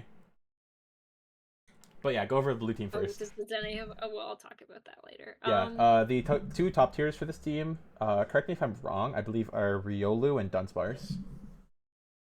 Yeah, it's Riolu. I was trying to remember if it was Riolu or Tandemaus, but it's Riolu. Tandemaus is not that expensive. Is Tandemaus top tier? Tandemaus is not, because it's an incredibly sad Pokemon. It doesn't get Tidy Up, it doesn't get Friend Guard, and it doesn't get what's it called? It doesn't get Follow Me, so it only has Pop Bomb. Its gimmick is Technician Pop Bomb, which is very good. It's just like that's all it does. So unlike Mousehold, it's not nearly as like unpredictably stupid. Yeah, I'm not feeling the Technician Pop-Bomb with like nothing next to it to help. I mean, I guess it has Venonat for Rage Powder, but I feel like I you forgot would to rather mention have this. Tailwind. Remember when I said like a lot of random mons get follow me in that decks? Riolu is one of those mons. So Riolu gets follow me. It has Prankster coaching, and one of the fun things about specifically Riolu follow me is that if it's faster than a fake out user, it can redirect fake out because of the Prankster boost. Which is very good next to a mon who doesn't want to get faked out like Tandem. But yeah. Yeah, I think the Zora is funny, so that you can be like, ooh, I'm Tandem, but then you're not. And then you eat a fighting move anyways and die. Yeah. I actually don't know what Zora does. Like, it doesn't even get Will-O-Wisp, right? Like, only the other one gets Will-O-Wisp. Yeah, it doesn't, and it has 40 defenses, so it wouldn't be very good at doing that anyways. It's more about like you slap a Life Orb on it and click Sucker Punch knockoff, or you click, Nasty Plot, Dark Pulse, and stuff like that. It does get the Zoroark signature move, Night Daze, but it's not very good. You'd rather use Dark Pulse most of the time. Because like, that's an Unburden guy, but there's nothing to Unburden with because there's one Grassy Terrain setter. I don't want to spoil whose team it is, but I will say I think it was grabbed as a mascot mon, not as like a particularly meaningful choice. Natu, it's okay. Chimchar is okay. I don't know why they got Chimchar and Fennekin. I feel like I don't know what the point of Chimchar is. Like, just have Fennekin, bro. Fennekin has Trick Room, by the way. If you didn't know. Yeah, I know. Because that's because Fennekin's the goat. Yeah, you're a furry. I should have guessed. Okay, shut up. Walk didn't do it, honestly. Yeah, but like none of these Pokemon are slow. Like, I mean, 43 is slow, but it's not like slow. Remember when I said like 40 is like 75 base speed? It's kind of like the Gallade thing where it's like it's slow, it's just not slow enough. Yeah. I mean, Venonat's good. Totodile, I'm sure, is fine when it gets, it gets Sheer Force. That's never bad. Yeah, and Dragon Dance is better in this format than in most formats because again, like just having +1 speed makes you outspeed most things. Yeah. Oh, Dunsparce probably gets Dragon Dance. It does not. Right? It does not. It gets Coil though. But it gets he's Coil. like a dragon though. Yeah, you'd think so, but no, it doesn't get Dragon Dance. It does get Tailwind though. Oh. It gets Tailwind and Roost. Yeah, I was thinking useful. there was no Tailwind on this team, and that was Natu also has Tailwind. Natu, yeah. Like, Natu, I don't know. I'm not sold on Natu. Yeah, I don't blame you. Dunsparce is definitely the main Tailwind setter. Yeah, I mean, Dunsparce feels a bit like a Reshiram here, which I respect, but like. What, just having like a billion stats? What's Dunsparce's abilities? Serene Grace and things that don't matter because you're running Serene Grace. No, Rattled is. Oh yeah, no, yeah. Self beat up Rattled is a thing. I don't think this team has a good beat up user though, right? Oh, Riolu. Tandemaus. Terra Psychic Stored Power. Does Riolu get beat up? Policy beat up Rattled. I think Riolu gets beat up, doesn't it? I guess I can check, but anyways, where would you rank this team? Tandemaus is there, and that's also a really good beat up user. Yeah, that'd be a better beat up user because it's faster. No, Riolu does not get beat up. No, it doesn't. Crazy. Riolu's too. No, I'm just thinking of Lucario getting beat up as. As the target. Yeah. Also, Riolu has Inner Focus. It doesn't only have Prankster, so you can use it as like a Scarf fighting type. I guess 65. That's pretty good for the silly weakness policy. Terra Psychic Stored Power beat up Rattled. Yeah, or you can go physical because it also has like Earthquake and stuff. So if you go like Terra Flying. Does it get Rock Slide? It does. It does get Rock. Yeah, but you would have Rattled in this situation. But yes, it does get Rock Slide. It gets Glare, so you can go like Glare, Rock Slide. Great. That's like the evil set. Evil Baby Eater set. I mean, I like the team. It's not as good as the last two, but I don't know. This is a B+ for me. Okay. It's an odd one, so you'll go radio, even though we skipped my turn because it was on T-balls. We'll do you next. I'm okay with that. My basic thing with this is that I think it's very, very one note. Like the idea for this, I think in basically all games, is that you want to have Tandemaus or Riolu next to Tandemaus, and then just try and have one of them support the other to try and sweep. And I just don't feel super good about that because it's something that it's like, yeah, okay, I think it's powerful, but it's also something literally everyone should be ready to prep for. And also, I don't think anything is bulky enough in this that it's like, oh yeah, you can set them up and they just become a sweeper because they all are only using basically single target attacks except Dunsparce, which Earthquake, and then you kill your own Mon. Or Rock Slide, So, like, it does no base power. Yeah, yeah. But like my whole thing there is that I don't know. I just don't love that as a fundamental strategy for this because using 2 monsters to try and set up one setup sweeper on basically only single target attacks. Oh wait, It's Dunsparce just gets never- Boom Burst. That's another thing. But again hitting yourself. I know. I'm just saying. Like, Next to Terra Ghost Venom. yeah. Easy. Yeah. At least it's 140 base power stab spread move, even if you hit yourself. Yeah, but to me, it's like this is just very one note, and I don't think a lot of the other things in this are very strong. Like they're okay, but nothing really stands out. So it's like, to me, it feels like every week you're going to be pushed to try and do one of those setup strats, and I just don't think they're. Oh, it doesn't even have Boom Burst. That's rough. It's only the Dunsparce that Wait. gets Boom Burst. Oh damn. Yeah, so I like the strategy is a somewhat solid one, but it's like if your opponent always expects it, I don't think that's very strong. And I don't think in this format specifically, it's a very great strategy. Yeah, I'd echo a lot of those sentiments. My problem with this game is like, it's not very hard to just bring a fighting type and win, in my opinion. There's like yes, Venom exists, throw goggles on the fighting type and you win, right? Like, Natu is the best fighting type answer, and that's like the most flimsy fighting type answer you could possibly have. It is so like Natu has not terrible bulk, but getting that does help. Yeah, but I'm saying if you throw goggles on a fighting type, it's just very hard to deal with that because you're gonna have to run like Terra Ghost, and then like that's punishable. And I think like if you were to choose a team for Zorua, I don't think a team with 2 offensive normal types as the lead mons is a great choice. Like if you see Dunsparce or Tandemaus in league, you're gonna click close combat, and then it's gonna be like, oh, I'm Zorua. It's like, well, I clicked close combat, so you died. I don't know. Yeah, I think it needed to be the other Zora. I also think the BSTs across the board are very low. Like if you look at the average base stat total here at the bottom, like it's none of them are above 60, and I think that speaks a lot to the team's power level of just being kind of weak and relying on coaching boosts to like do actual damage across the board. Yeah, I think also the problem is that like nothing is very fast, and even like the decently fast things you don't really want to scarf because like you don't really want to scarf a Tandemaus. And scarf like a Natu, I guess. If you even use Trico, I feel bad for you. But Endure Reversal Trico. Yeah, there's just not a lot of great options for the speed. You're basically super reliant on speed control or trying to get off a setup strat to try and get that speed, and that always, to me, just does not feel great. Yeah.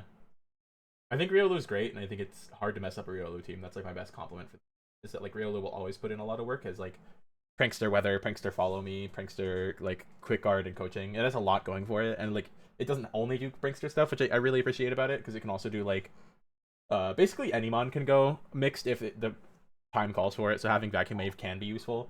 And you know if you're gonna go Sash, you might as well max out the special attack or whatever. But like yeah, it has like a useful move pool, and I think Inner Focus is a good secondary ability. But like that's kind of where my compliments end. I feel like Venonat's also pretty good, but like yeah, it's mostly those two are really good, and then the rest of the team is just to me.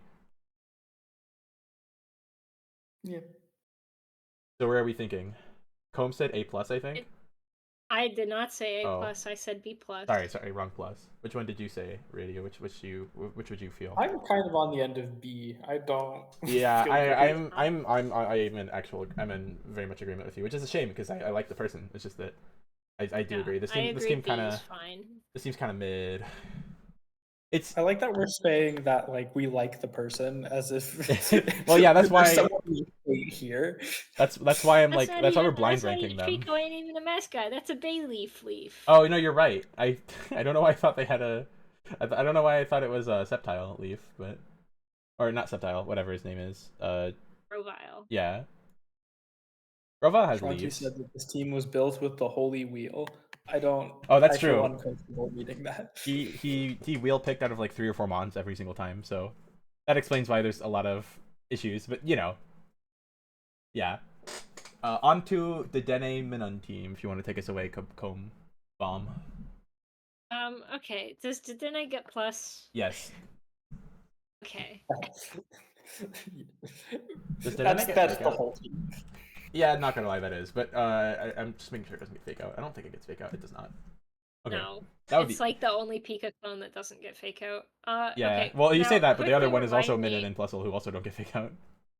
Yeah, quickly remind me, what does plus do? It's 50%. It's like a choice specs boost when you're next to a minus or plus Pokemon. So they both get a 50% like special attack boost when they're next to each other.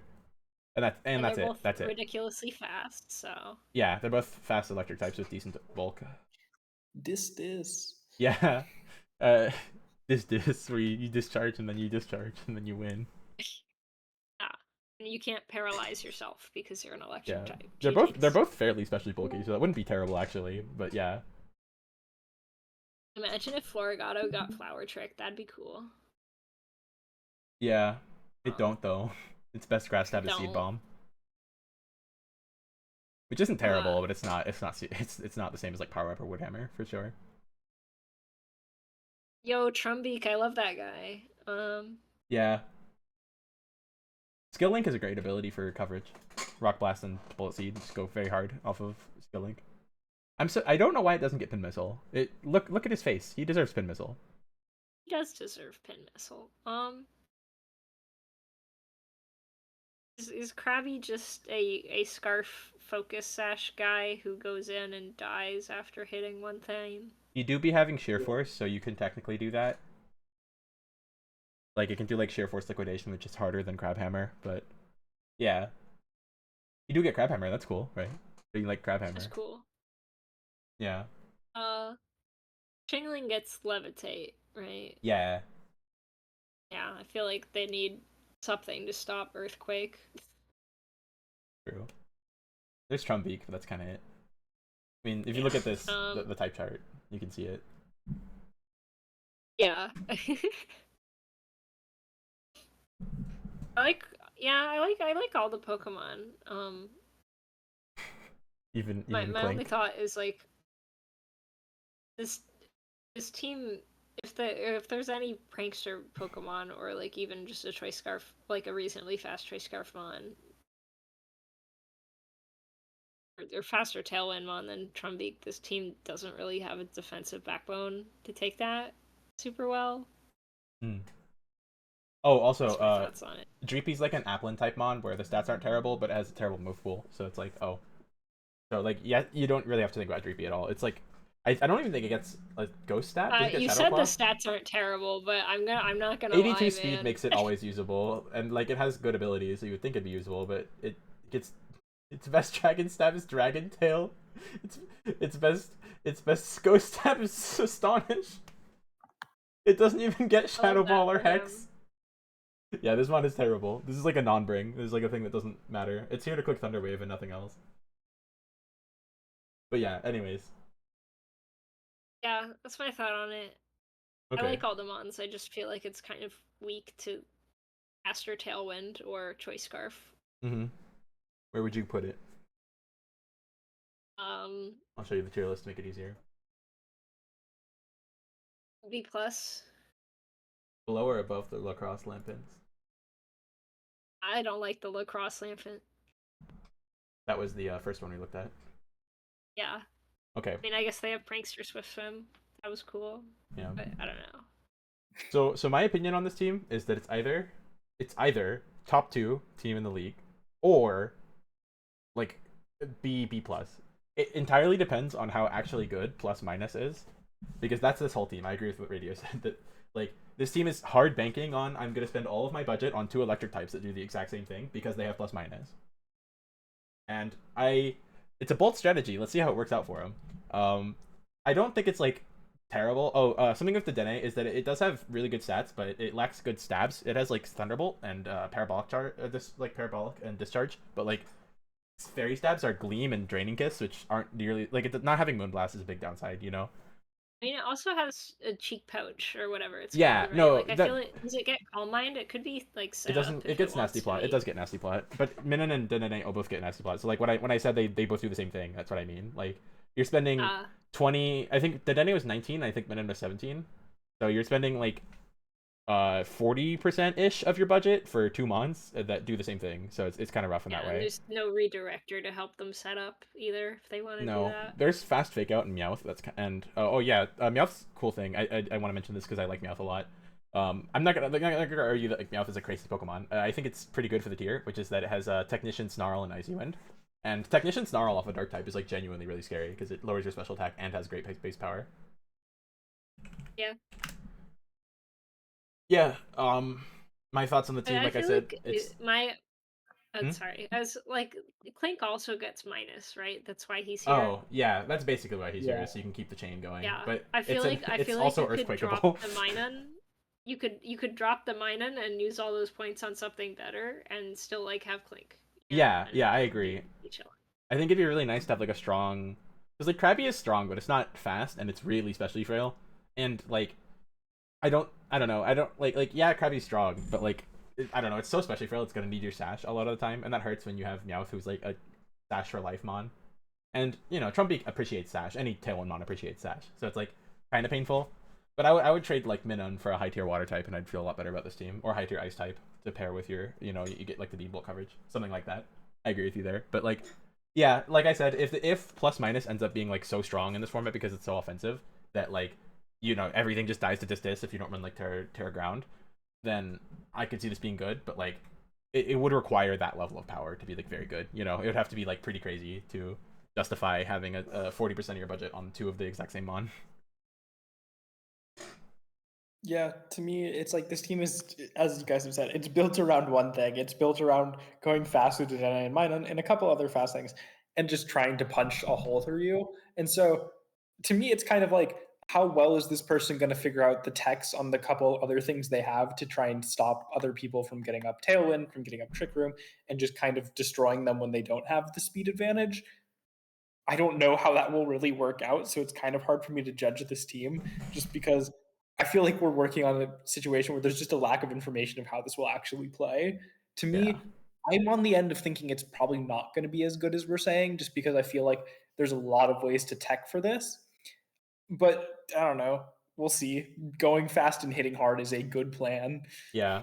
Also worth mentioning, Trumpeak is unironically more of a grass type than Florigato on this team because Bullet Seed is 125 base power, which is higher than Stab Seed Bomb. So Trumpeak is like a better way to get rid of ground types than Florigato is, which I find very funny. That's because Trumbeak is my goat. I mean, Trumbeak is legitimately a really good mon in this format, but Yeah. also it's like it's another go fast, hit hard mod on a team that's goal is go fast, hit hard. Yeah. I do appreciate that, what's it called? The Dene has actually good bulk, and Minun has pretty decent bulk as well. It's just, again, it's two of the same mon. That's my big issue. Yeah, I think Minun should not be here. That's my opinion on this team. Minun was 20, Dene was 17, is what it said. Or what they said. But and Dene's the better one. Why is Minun here? I remember why. Because Minun gets Nasty Plot and Dene doesn't. I think that's what it is. I don't think the Dene gets Nasty Plot. Then I think might have Calm Mind and not Nasty. No, Minun has both. The Dene doesn't get either, and Minun gets both, I think. Does you get Calm Mind? Okay, never mind then. No, it only gets Nasty Plot. Dene's a fraud. Yeah, I mean, having secondary fairy typing and a cheek pouch as an ability when you're not doing your stupid gimmick is cool. So, and 101 speed is genuinely crazy. It's like, I think top 3 fastest mons in the entire format. Like, it's crazy fast. Okay, do we want to make hard call on how good this team is, or to hedge our bets? I think it's B+. I think that's a very fair ranking because I would rank it B if it ends up being shit, and A+ if it ends up being good. So, yeah, B+ seems fair. Sure. I think it's less likely to be broken, honestly. I do kind of lean that way. And then this is Tronky's team, by the way, Comb. And his logo is the only logo I was sent that is it's like a screenshot, so it's like the size of a monitor. It's like 16:9. So he gets to be the Irinkin Harumisi. Yeah. All right, on to the next. So many. We're reaching the halfway point. Get us started, Comb, on the Blue Boys. All right, Giraffe Rig, that's my goat. I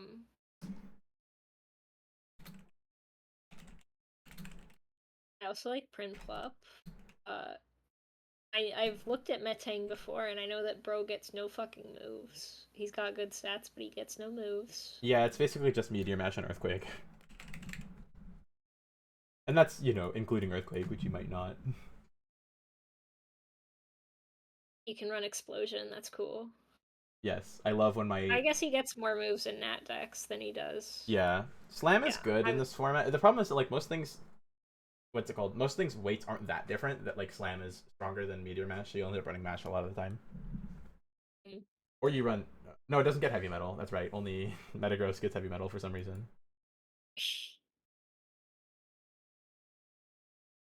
Yeah. Yeah. Oh, the two top tiers, I've been forgetting to say it, is Giraffe Rig and Batang.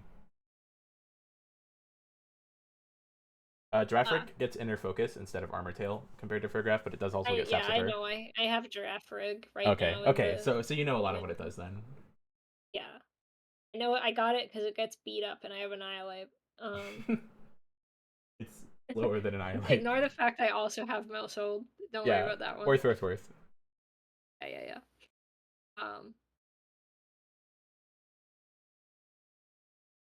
Am I good to go? What does Hakamo do? Like, click Dragon Dance. It is fighting Dragon type. It can click Close Combat pretty good at 75 attack, I guess. It has a usable special attack, so Aura Sphere and Draco Meteor are useful as well. It's like fair. It's fairly bulky. It just requires your Terra to work properly, because obviously any fairy type is gonna explode it. Delete it. I know Bayleaf is good. Bayleaf's just like a good stuff mon. He's got good bulk. He can be annoying. Knockoff is a pretty useful move that Bayleaf gets. I haven't been mentioning it when mons get knockoff, but that's something to keep in mind with a lot of mons. Is like if it gets knockoff, that immediately boosts its viability. Because like removing a Scarf is really good. Like in particular, removing a Scarf. I know Prinplup is also just good stuff water type. They've got Swamp. That's cool. Torrent is a thing, I guess. Or sorry, competitive is a thing. But like we mentioned with Watch Roll, it's not a huge factor. Big fan of how they have. Yeah, that's fair. They have 6 Pokemon within 9 speed points of each other. That's awesome. Yeah, the speed tiers are a bit brutal. Yeah. Yeah. Okay. Yeah, Marini, I don't know what it does super well. I don't know what Tepig does. Marini was 1 point, so it doesn't have to do very much to be okay. But it gets like knockoff, and it has like Merciless, which can be useful situationally. Is Larvitar gets Sandstream? It gets Guts. Ah. I got its Ursaluna. Yeah, basically. Yeah, I mean, all the Pokemon are like, well, this is a pretty good Pokemon, I think. Yeah. Like Clefairy too, right? Clefairy's like very good offensively because of Magic Guard, Life Orb, or Meteor Beam. Yeah. But yeah, like all the Pokemon are like, this is a good Pokemon, but it's just there's nothing lower than 35 and there's nothing higher than 85. Everything's in the middle, and then there's like, and I that's guess kind of Swablu deceptive can too. Tailwind, but like I don't think Swablu's a great Tailwind mon, and Giraffe Rig can Trick Room, but it's like not super great. It's not really Trick Room mons, and Giraffe Rig as the fastest Pokemon on the team. Yeah, that's a pretty big issue. I think it's top 3 fastest Trick Room setters in this format. It is. It's very funny. All right, radio. Oh wait, actually, real quick, where would you rank it, Comb? For like what reads to me as a balanced team, but with no fake out. I don't know. Oh, there is no fake out. I hadn't noticed that. That is a big thing. Yeah, balance with no fake out is kind of crazy. I'll put it in B+. Okay. I mean, most tier lists end up with a lot of B+, so that's fine. Radio. Yeah, I'm in a very similar position where to me this team just looks like a lot of good stuff spawns without like a ton. Like there's some synergies, but it's just like there's just looks like a lot of good stuff spawn, which can never really go wrong, but it's also heavily dependent on how well you can personally play with it. So to me, like that's kind of a fundamental flaw. There's not a ton of going on in the speed tiers. There's not a ton going on in terms of like insane strategies or anything. It's just a lot of pretty good mons like Giraffe Rig, Metang, even like Primplup, and a lot of those, all really good things to use. I just don't know how it'll really work out because it's just kind of like, oh, can we outstat or can we outplay? And that's fine enough, but I don't think this is really the tier where I would love to lean on that. So to me, it's very meh. I echo a lot of what you guys have been saying, but for me, the speed is a massive issue because the only fast mon is Giraffe Rig. Like, Hakamo is just okay speed. Like it's like 90-100 range, or it's like that's respectable, but it's not gonna outspeed anything fast. And my big issue is that like Swablu is not a good tailwind setter. It's just never going to be a good tailwind setter because its stats kind of suck. So you're always playing a 1v2 when you have Swablu on the field. Like Swablu, I believe has like less than 50 attack, so its Brave Birds do nothing. Yeah, 40 attack, 40 special attack. So it does like no damage with its moves. And like it's a very slow tailwind setter. So anything, literally anything with taunt can probably outspeed and taunt it before it tailwinds, which is really rough when your like only form of positive speed control is that and like Icy Wind Primplup. So I really don't like the speeds. And the other thing is that like for the speeds, there's like no good scarfers. The closest you get is like Matang, which is an okay scarfer, but because it has no moves, it's not very. It's like it's either a big Terra Hog as a scarfer because you need Terra Blast to do anything, or it's just like it has one move. So if your opponent resists that one move, which is like Meteor Match Heavy Slam, it doesn't do enough damage. And like obviously being scarf locked into Earthquake is terrible. So yeah, I gotta say I really don't like this team. I think like Clefairy and Giraffic are excellent picks. And to be honest, Clefairy probably should have been more expensive. I might have underrated it just because in my head, you know, without Eviolite, it's a lot worse. But like, you know, it is so good offensively that it can make up for that.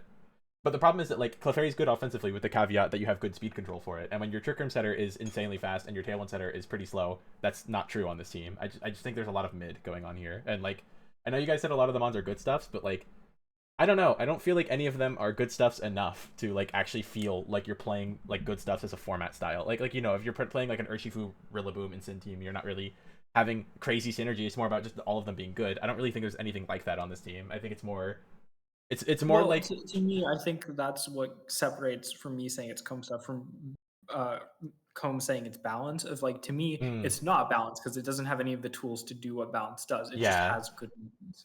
Oh, also Bayleaf doesn't get any good grass moves. I was shocked to learn it does not get Leaf Blade, despite the fact its head is a giant leaf. That's crazy. Yeah, it does not get Leaf Blade, so Also, its best move is hey, Seed I Bomb. wasn't saying like it looks like it wants to be balanced, but I'm saying that like it's not. Yeah. Also, I think it's important to have like a good fire type on any team because fire is such a good offensive type. Tepig is not it. Yeah, I'm not a huge fan of this team. I won't lie. I think if I were to rate it without input, I would put it in B, like low B, mid B. I think this is worse than the what's it called, the Splash team, which I believe was Team 5. Let me go check. 1, 2, 3, 4. Yeah, Team 5. So this is like compare this to Team 5, and I think this is like worse than Splash's team, which would put it the lowest on our tier list so far. My opinion on it is that I think generally it's probably worse, but I think it has a higher ceiling than Splash's team does. No, that's fair. I just think that like yeah. I won't say anymore because I know this person personally, so it's like my opinion of the team is probably biased by that. Because this team I think would be hard to use properly, and I think that's biasing my opinion. Yeah, no, I agree. I do think it's hard to use properly. I think it has a higher ceiling than Splashes, but I still don't particularly like it. I would say high B just because of that. Yeah. Because I think it has. If I'm looking at it in the sense of what has most like the potential to win in the season, then I would put this higher. But yeah, that's basically what power rankings are. So yeah, that's fair. So I would say feel like B. this is I would like it's either bottom of B plus or top of B. Okay. This was Max's team, and in fairness to him, this is his first ever draft league, and that's why I think choosing a team that's hard to use is not a good choice for your first season of draft, especially in a format that's pretty unfamiliar. Because like he plays VGC, but he doesn't play not fully evolved Nat decks, so I think this will be a tough learning curve, and I'm hoping he has a good season.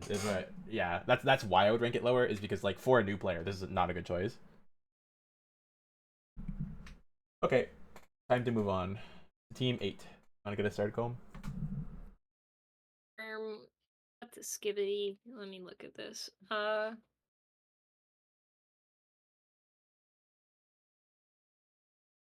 Like Murkrow. Yippee! Oh, what the hell, Granados? I didn't know he was built like that. He does have 125 attack and no other stats. I know Rampardos is built like that, but like I didn't know Granados was built like that. Yeah, same abilities and mostly same move pool as Rampardos. It does get Dragon Dance, which is a big thing. Yeah, 58 is like a pretty good speed, honestly, right? Yeah, it's like 90 speed equivalent, like 90, 85, like the Excalibur range, basically. Yeah. I like Lampent. Lampent's funny.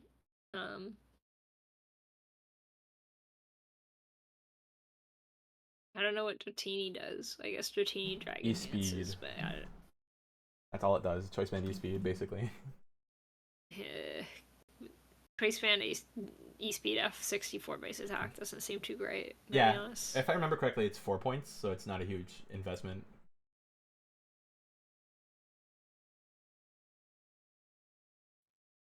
Bergmite's cool. he's not Bergmite for Avalugg, though. Bergmite for 1 point was a good grab. I think 69 attack, 85 defense is pretty good for 1 point. You're not Brion, Bergmite. You'll never be Brion. Yeah. Is Bronzor is just Trick Room guy? Is that what he's for? So, one thing I neglected to mention earlier, but I'll mention for Bronzor specifically since it's like the first Mon where it mattered. EV, if you don't know this, EVs, because they're additive, you just increase the stat by 1 for every 8 EVs or whatever. Because of that, low stats are more affected by EVs. So a mon like Bronzor with max attack is going to hit fairly hard despite having a very low attack stat.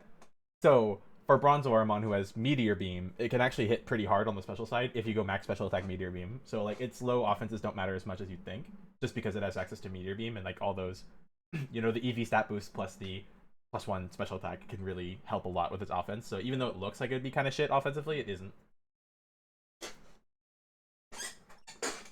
That's all I have. You say you went on this whole explanation, and I just don't believe it. I'm looking at a number that says 24. I'm sorry, I don't believe it. I saw it play last season quite a lot, and it actually did a lot of damage across like multiple games, even with physical sets. So like, I'm just saying, give it more respect than you would, but not. You don't have to give it a ton of respect. I'm just saying, like, it's. I don't know. It doesn't feel like if you're using a fully evolved mon with like a 40 attack stat. It feels more like you're using like a 70 or a 65, where it's like barely usable. Like it's simply an EV investment denier. They don't believe in it. I don't believe in it. No one drafted EV, so you're correct. I guess this team, I don't know. They've got Mr. Bravebird. Mr. Bravebird. Mr. Tailwind Bravebird, but like I don't feel like any of the Pokemon next to it are particularly capitalized off that besides Rockslide Granados. I don't know, that's just my vibe. Like I don't see how all the other pieces come together beyond just like we have type coverage. Y'all got win, we got type coverage. Yeah.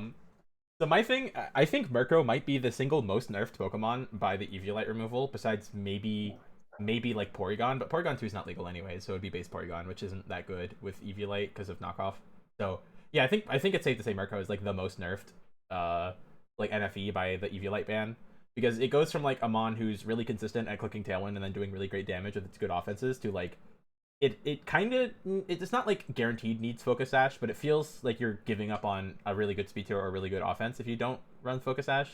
And then like it's not that bulky even with 60 HP, so you usually get 2-hit KO'd, which makes it very hard to set Tailwind multiple times, just something that you can usually do with the Eviolite set. Even like Roost Murkrow is going to get 2-hit KO'd like fairly consistently, which makes it hard, especially when you're using Brave Bird to recoil yourself. It's not that Murkrow's bad, it's just that it's not like, oh my god, this thing's allowed. It's more like, oh, that's actually not even the best Tailwind setter. So yeah, I think it's just like, it's good, it's not crazy. And because it's good and not crazy, I don't really think Sandile gets any value, because like Sandile only works if you have like a crazy Tailwind setter next to it. I don't think double Dark type Earthquake is good. It has like no stats, Sandile, but like it's okay, it has a good attack stat. Poliwhirl is kind of a nothing mon. It clicks Belly Drum, but then you're using like you're using Belly Drum Poliwhirl, and I don't know, I feel like you have better things to be doing with your life. Belly Drum Liquidation. Grovyle has big stats, and that is basically the only reason it's like expensive. It's not that expensive, it's like mid tier, but like yeah, it has big stats. And Leaf Storm is good, but it has like no coverage. Lampent's a decent Trick Room setter. I don't really have strong feelings on Lampent. It's good. It's fine for the tier. I don't really have strong feelings. I think Bronzor is a much better Trick Room setter, but what are you setting Trick Room for besides Bronzor itself?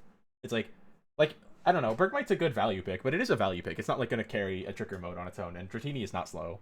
So yeah, I don't know. I feel like the lower speed tiers need work, and I don't really fully believe that the top speed mode has the offense to make it work with a mon like Murkrow. I would rather prefer something like super offensive and powerful. Like Granados is there, but it's using Rock Slide, which is not high enough base power. So like I mean, if you think about it, like Amon using a 75 attack stat, 125 base power spread move, that sounds okay. Like it sounds good for sure, but like not enough to It's like carry having 30 speed F.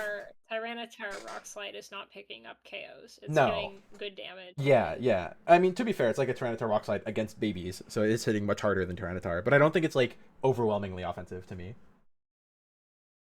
I would have really rather preferred to see this with like something like Dedenne would have been a good choice for this team, I think. Like if it was still available, obviously got, but you know what I mean. Something like that would be a good fit, or something like oh, what's his name? Delibird is like unironically kind of decent. Anyways, what were you gonna say, Radio? Yeah, I was just gonna echo all those sentiments. It's a hyper offense team where I just don't think any of the Mons are that good, which is just like.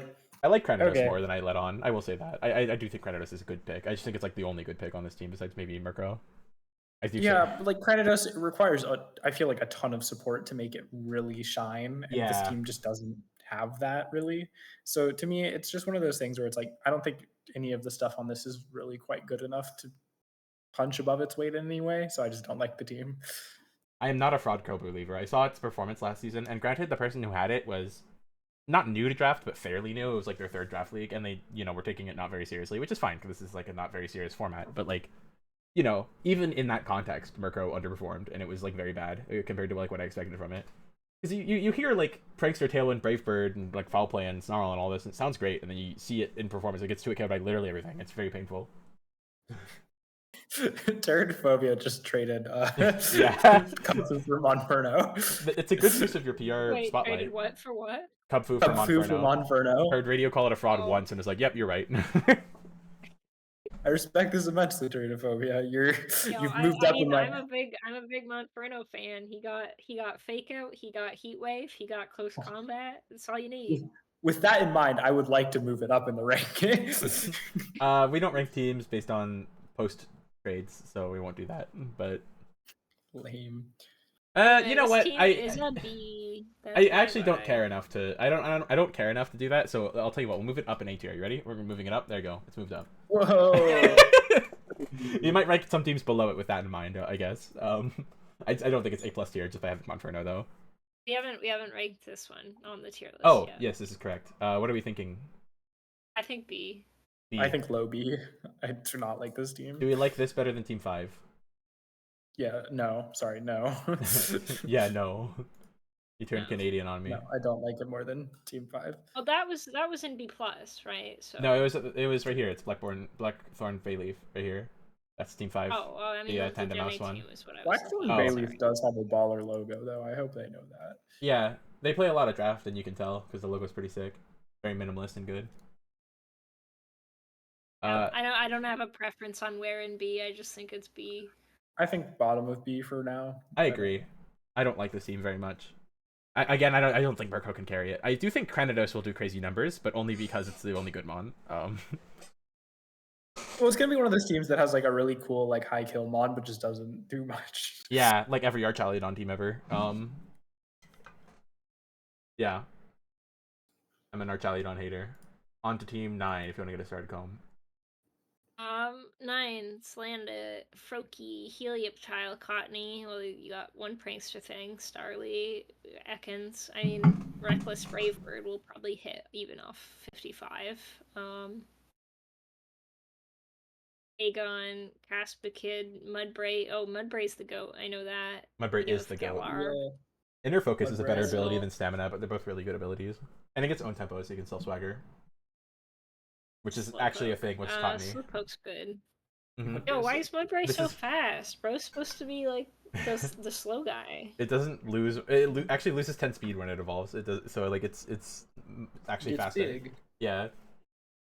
I know it's a horse. Horses aren't that slow. I mean, Mudsdale is, but Mudsdale's a Clydesdale. I mean, Clydesdales are not known for being fast. Yeah, they're workhorses, but like it's a baby Clydesdale, and I don't know. I've seen lots of fast babies, and like I said, Mons and babies tend to like trend faster for some reason. So there's like 4 good Pokemon here, and then I just don't know what the rest are doing. Yeah, if you have any questions about Mons, you can ask. I think Helioptile was a good value. Am I wrong in thinking that like the good ones here are Cottony, Ekans, Mudbray, and Slowpoke? I don't think Ekans is very good. The poison type. Duskull is pretty cool. I think Duskull was a That's great like it was 9 points out of 20, and I think it's pretty good for that. That's about where I Just go max HP. yeah. Well, it's just like I don't know. Max HP, max attack every week will work just fine. Usually, Yeah, like I burst don't type know. I Trick Room feel like the Setter. like I know Dusclops is insane because he got the Eviolite, but like without the Eviolite, he just dies. Like Yeah, but you can throw a citrus on Duskull like every time, and then you have like a good item to deny knockoff, and then you have a lot of bulk with it. I don't know. And 90 defenses is like pretty good, but good, I don't yeah. know if 20 HP is like works. Again, low base stat isn't as big a thing for like really low because of EVs. To But be like honest, 20 I'm entirely HP. basing it on the fact that I saw Duskull win a Gen 3 draft league recently and put Yeah. in like an all-time performance. So To be I just think that like specifically pairing it with top tier Mudbray is a good choice. That's what I like about it, because I wouldn't really like it unless you had like a goated Earthquake user, but you do have a goated Earthquake user.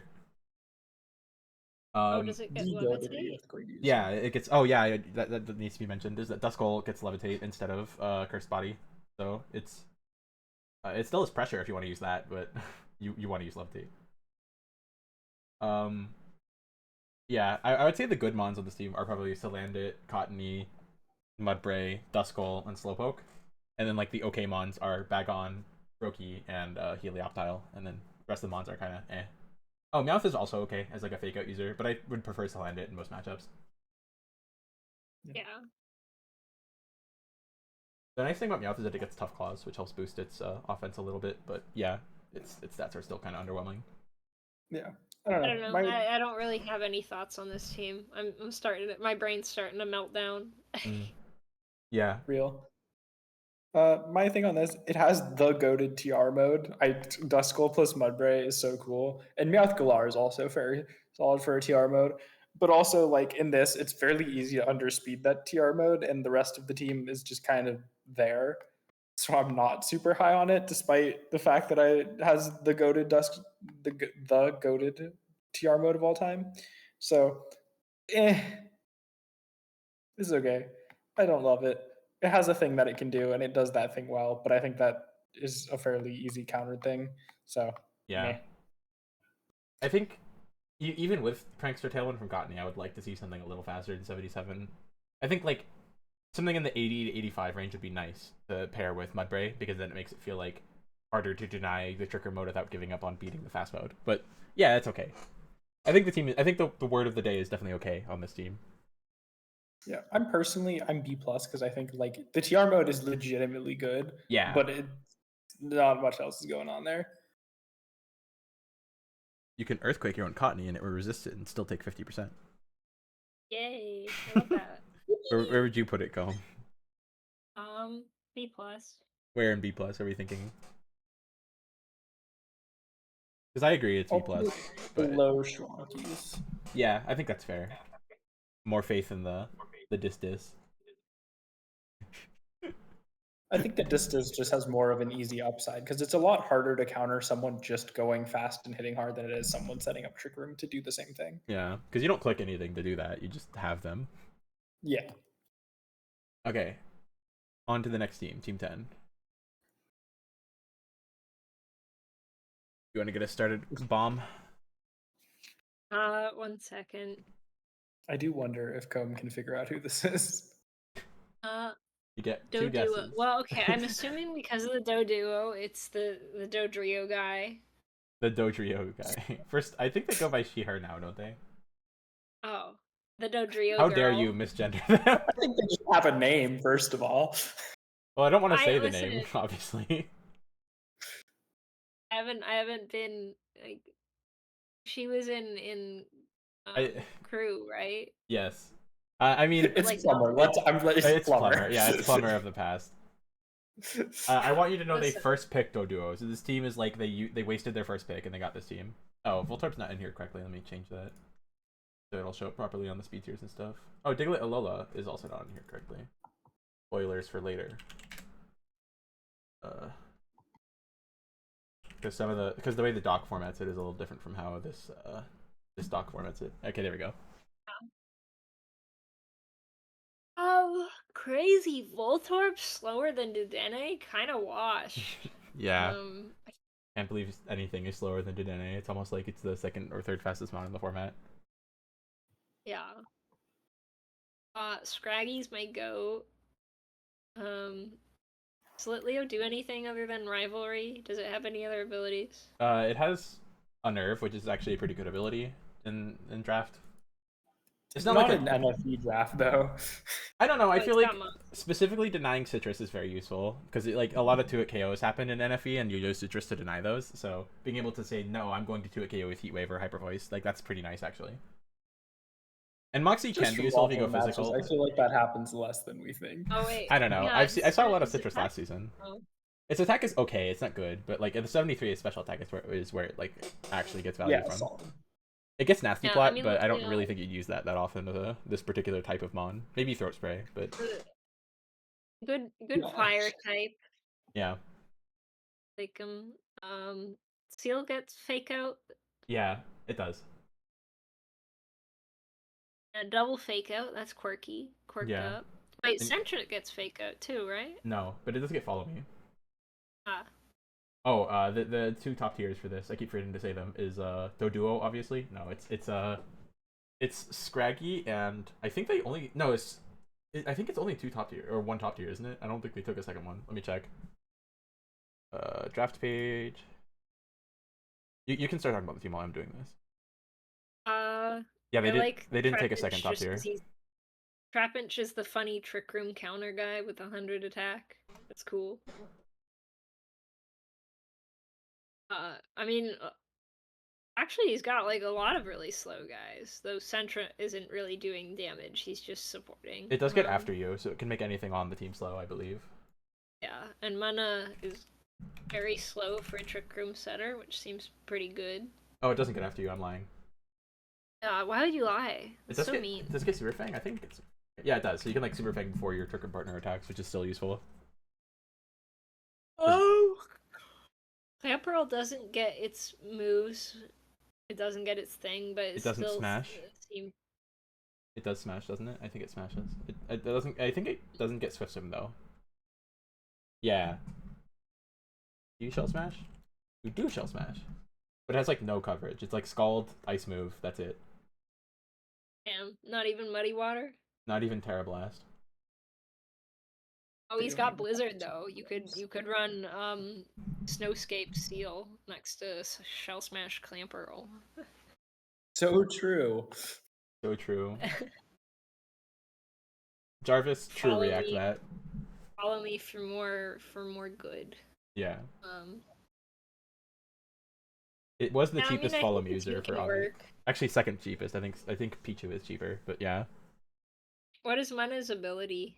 It has Forewarn, which is useless, but so the real ability is telepathy. So you can like Earthquake or So you Explode or whatever next to Yeah, it. you can Earthquake next to it. Yeah, I mean that's good. Yeah, That's pretty good. You can So surf you can with your explode with Voltorb. I do really Yeah, and you can use Surf with Clamperl next to it. I do really like the Mana Trapinch Tricker mode. I think, in my opinion, it's the best 2-mon Tricker mode in the entire tier list. I think they did a great job of drafting like Trick Room as an option rather than like as a mode. Because the team we looked at before with the Mudberry one, the one on the left, I think is more of like a Trick Room centered team. You just have to play Trick Room. Not necessarily. I think Cottony opens it up a lot, but yeah, I think like it's much more Trick Room centered than this team, and this team gets like similar value out of their Trick Room. Trapinch doesn't get Stomping Tantrum or Harris Power, sad Flygon noises, but Earthquake is like good enough if you have a partner that's immune to it, and then they bring like Doduo in the back, so they always have 2 mons that are immune to ground. So yeah, I think it's a good Tricker mode. I like a couple of the picks, but a couple of them confuse me. I don't really think Seal is necessary because like the spoilers, they have played a match and Seal did nothing in it, and I think that would continue to be true for the rest of the season because it's kind of just a nothing mon. It just clicks fake out and does nothing.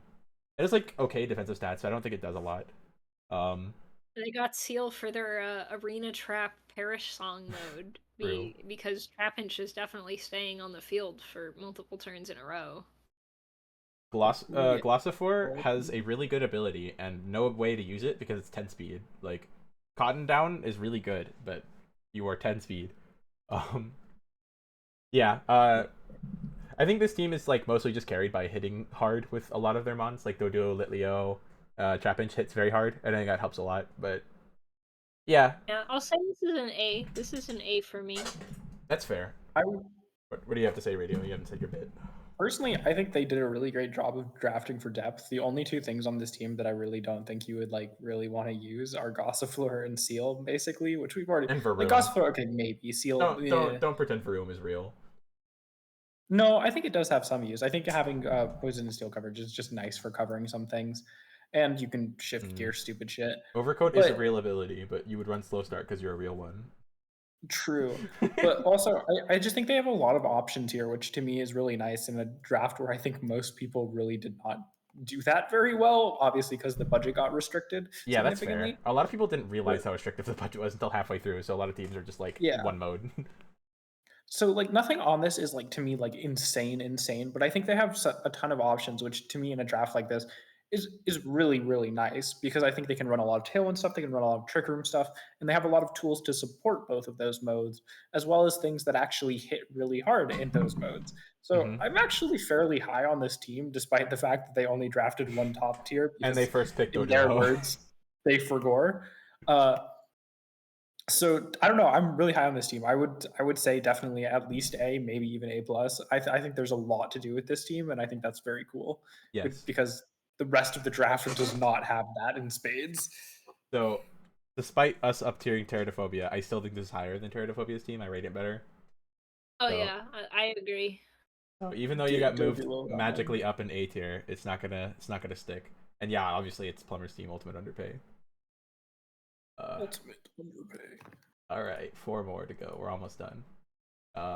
Team 11, if you want to take us away. Yeah, it's probably gonna be Yo, 2.5 hours. Breakson moment. I love Breakson.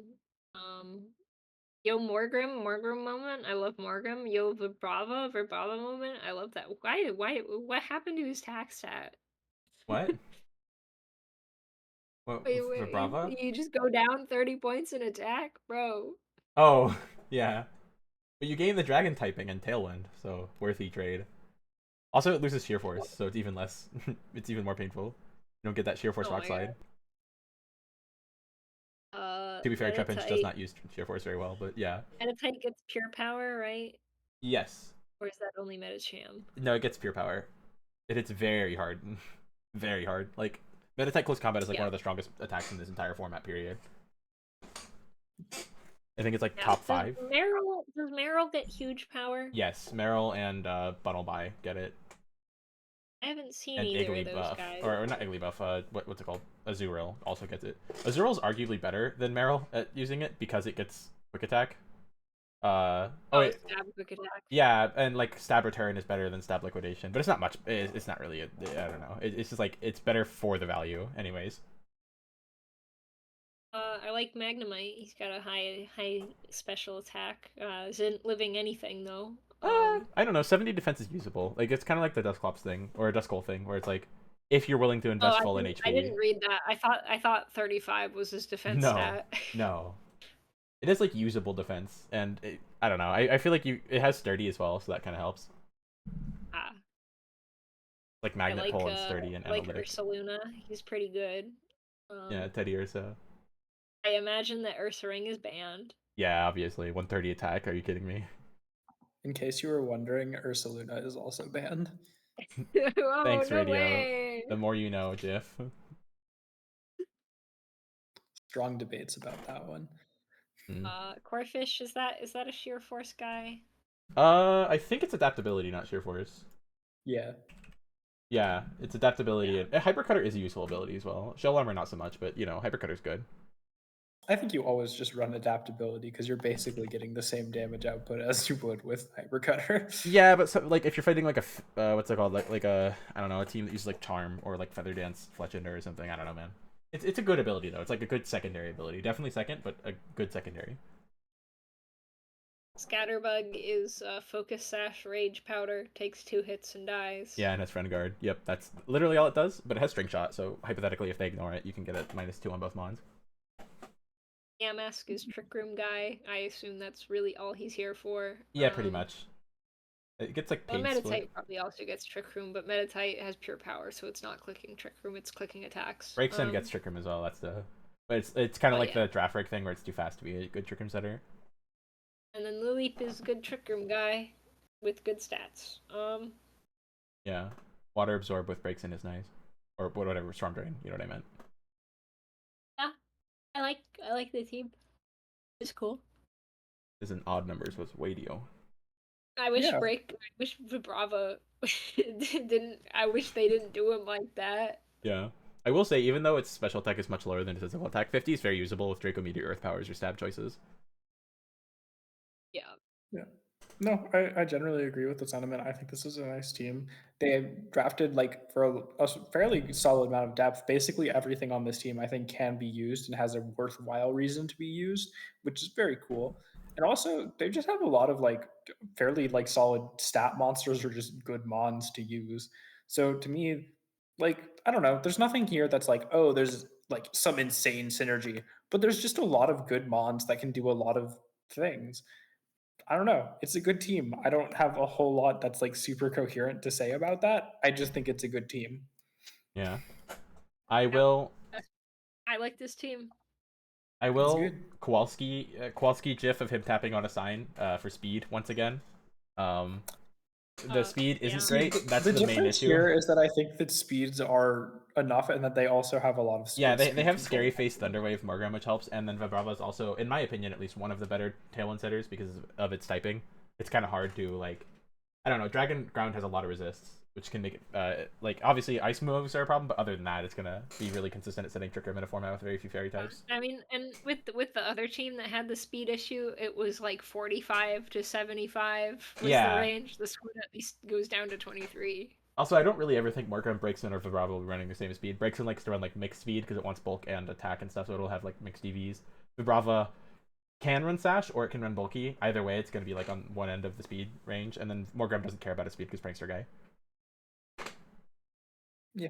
I just think there's a lot more options in terms of this speed and dealing with the mid speed tiers than other teams. Also, shout out to both Metatite and Magnemite for being really good Scarfers. I think they have some excellent Scarf users on this team. And Teddy Ursa gets Quick Feet, so hypothetically you can use that as a speed control thing.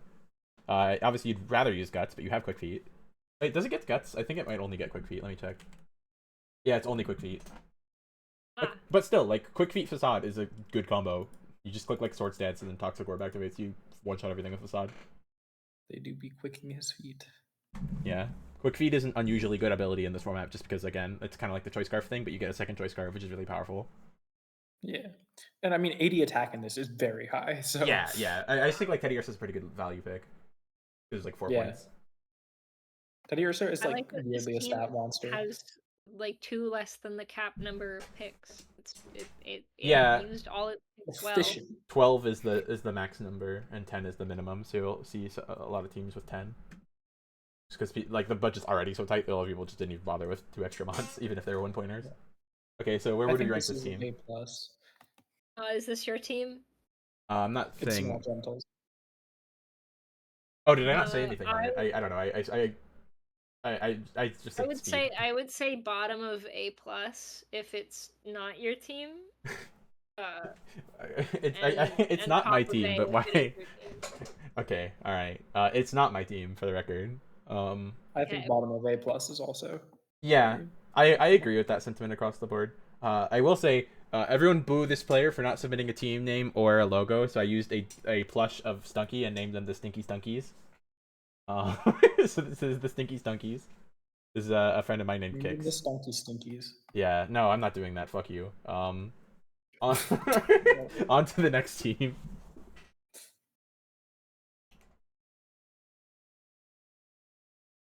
Next team. Well, Wingle doesn't get Drizzle. No, I know this. It has no real ability. It has, like, hydration and I guess it's just a pretty fast Tailwind guy. It was 2 points out of 20, so for 2 points, it's kind of crazy. Like, it was definitely an oversight on the tier list. 85 speed Tailwind with, like, Scald and stuff. Yeah. Mime Galar, that's kind of crazy stat spread, honestly. I assume that's their highest pointer. Yeah, it's 20 points. The 2 top tiers on this team are Mime and how am I forgetting this? I just keep forgetting which ones are Laren? top tiers. No, Leiron was not a Laren? top tier. It was What? Poor bunny. what? No, I think it might have been one of the other only one of the top tier teams. Let me check. I really should remember these better if I'm gonna do a tier list How on was them. Lyra not a top tier? It was 15 points out of 20. It like the main thing is like Leiron's a massive Terra sync, but if you Terra it, it's very good. Like, what are you gonna do against Terra fighting 140 base power body press, bro? Terra Ghost the answer, but yeah. But yeah, Fuck I me, definitely Ghost. I think it's a good pick. I'm not disparaging Leiron. I'm just what's it called? I think 15 is fair for it. Maybe 16 or 17, but like 17 is the cutoff point for. I didn't mention this. The reason that I'm mentioning when they have one or two top tiers is that you're only limited to one 20 or 19 point mon and one 18 or 17. So that plus the budget means a lot of people don't have a lot of top tiers. Because otherwise people would have like 4 really good mons and then a bunch of shitters. Um, but yeah, that's Leiron's like just below that range at 15. Anyways, Yeah, they've got Mime, which is great. They've got pretty Mime, fast. real quick on Mime. It gets Yeah. it gets fake out, but it also gets like really good coverage. It has Gleam, Energy Ball, and Thunderbolt as coverage, so it can like kind of hit everything, and Shadow Ball. Yeah, and it's like got good bulk or like decent too, right? So Yeah, good special you bulk, like okay slap physical life bulk. orb on that guy. Yeah, you can do that. That's true.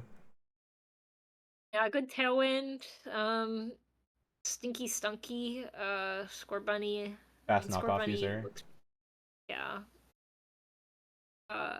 Temple is Swift Swim, right? But you don't have. It was rain, 1 point Swift so... Swim. Yeah. Yeah. I'm looking at it right now because I was looking for which mons are the high ones. It was 1 point. Paul is the top tier. Axew, I guess, gets Dragon Dance and can hit things, but I don't think it. It doesn't really seem that great to me. Scale Shot is good, but yeah, the Scale Shot, like, if you think of like a format with very few fairy types, Scale Shot is very good. That's like the main thing. It's not just Dragon Dance. Pancham, pure fighting. Yes. One thing about Pancham is that a lot of fighting types don't get close combat, and Pancham is one of them. But it gets Storm Throw, which is a guaranteed crit 60 base power, so it has like a guaranteed breaks through screens, break through defense boost, 90 base power fighting move, so it's okay. And it has Scrappy, which helps offset the not having close combat part. Yeah. Wherein that I don't that looks Rockhead disgusting too. Rockhead head Like I know smash, he's heavy gonna slam, Terra every goddamn body game, press. Yeah, right? every game that it's in, it'll Terra and be a demon. At least it's not Fanfi, I don't know what Grookey. Fanfi does. It has stats and clicks Ice Shard. That's kind of it. It's like it's a generic ground type. Yeah, Fampi has Ice Shard as an egg move, so it's like a generic ground type, but it gets Play Rough and Ice Shard, which helps a lot with its coverage. Because Play Rough, High Horsepower is a really good combo. We've got not Amoongus. Shroomish is more of it's weird. So like it doesn't do Among Us things. Rage powder, right? No, like, no. No rage powder. But it gets Poison Heal and Quick Feet. So either way, it can like use status to be annoying, either by having like Poison Heal Facade to just like do a lot of damage and sit there, or it can like Quick Feet and then have like equivalent of like. If I'm not mistaken, I think it's around 75 base speed or so is like the equivalent. So it's like 75 base speed in this format, Spore. So imagine like a Lilligant that can't miss Sleep Powder. It's kind of what it feels like. Yeah. Which is pretty strong. It's just like, you know, it is specific. Is just Trick Room guy. Yeah, well, it has Aroma like, Veil. Yeah, it has good stats and it has Aroma Veil, so it can click Trick Room super consistently. And then, like, you know, don't sleep on base 63 Moonblast. I'm sure. Yeah, Moonblast is a very good move. So any mon with Moonblast is good, and then having 63 special attack is very reasonable, especially with 78 HP to back it up. Yeah, and I can't believe this one's not the Stinky Stunkies. He got the Stunky on him. Yeah, well, I named him the Stinky Stunkies because he was being a Stinky Stunky, not because he had a Stinky Stunky. Yeah, I like this team. I guess I'm next. I kind of interjected a lot just because I know a lot about these mons.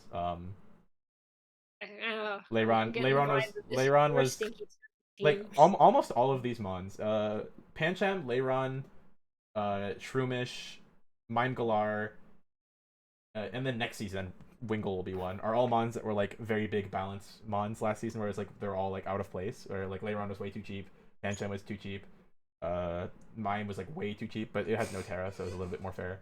And then Shroomish was also like 2 points or whatever on the old tier list, so I had to like I know a lot of these mons because I looked at them for balance reasons recently.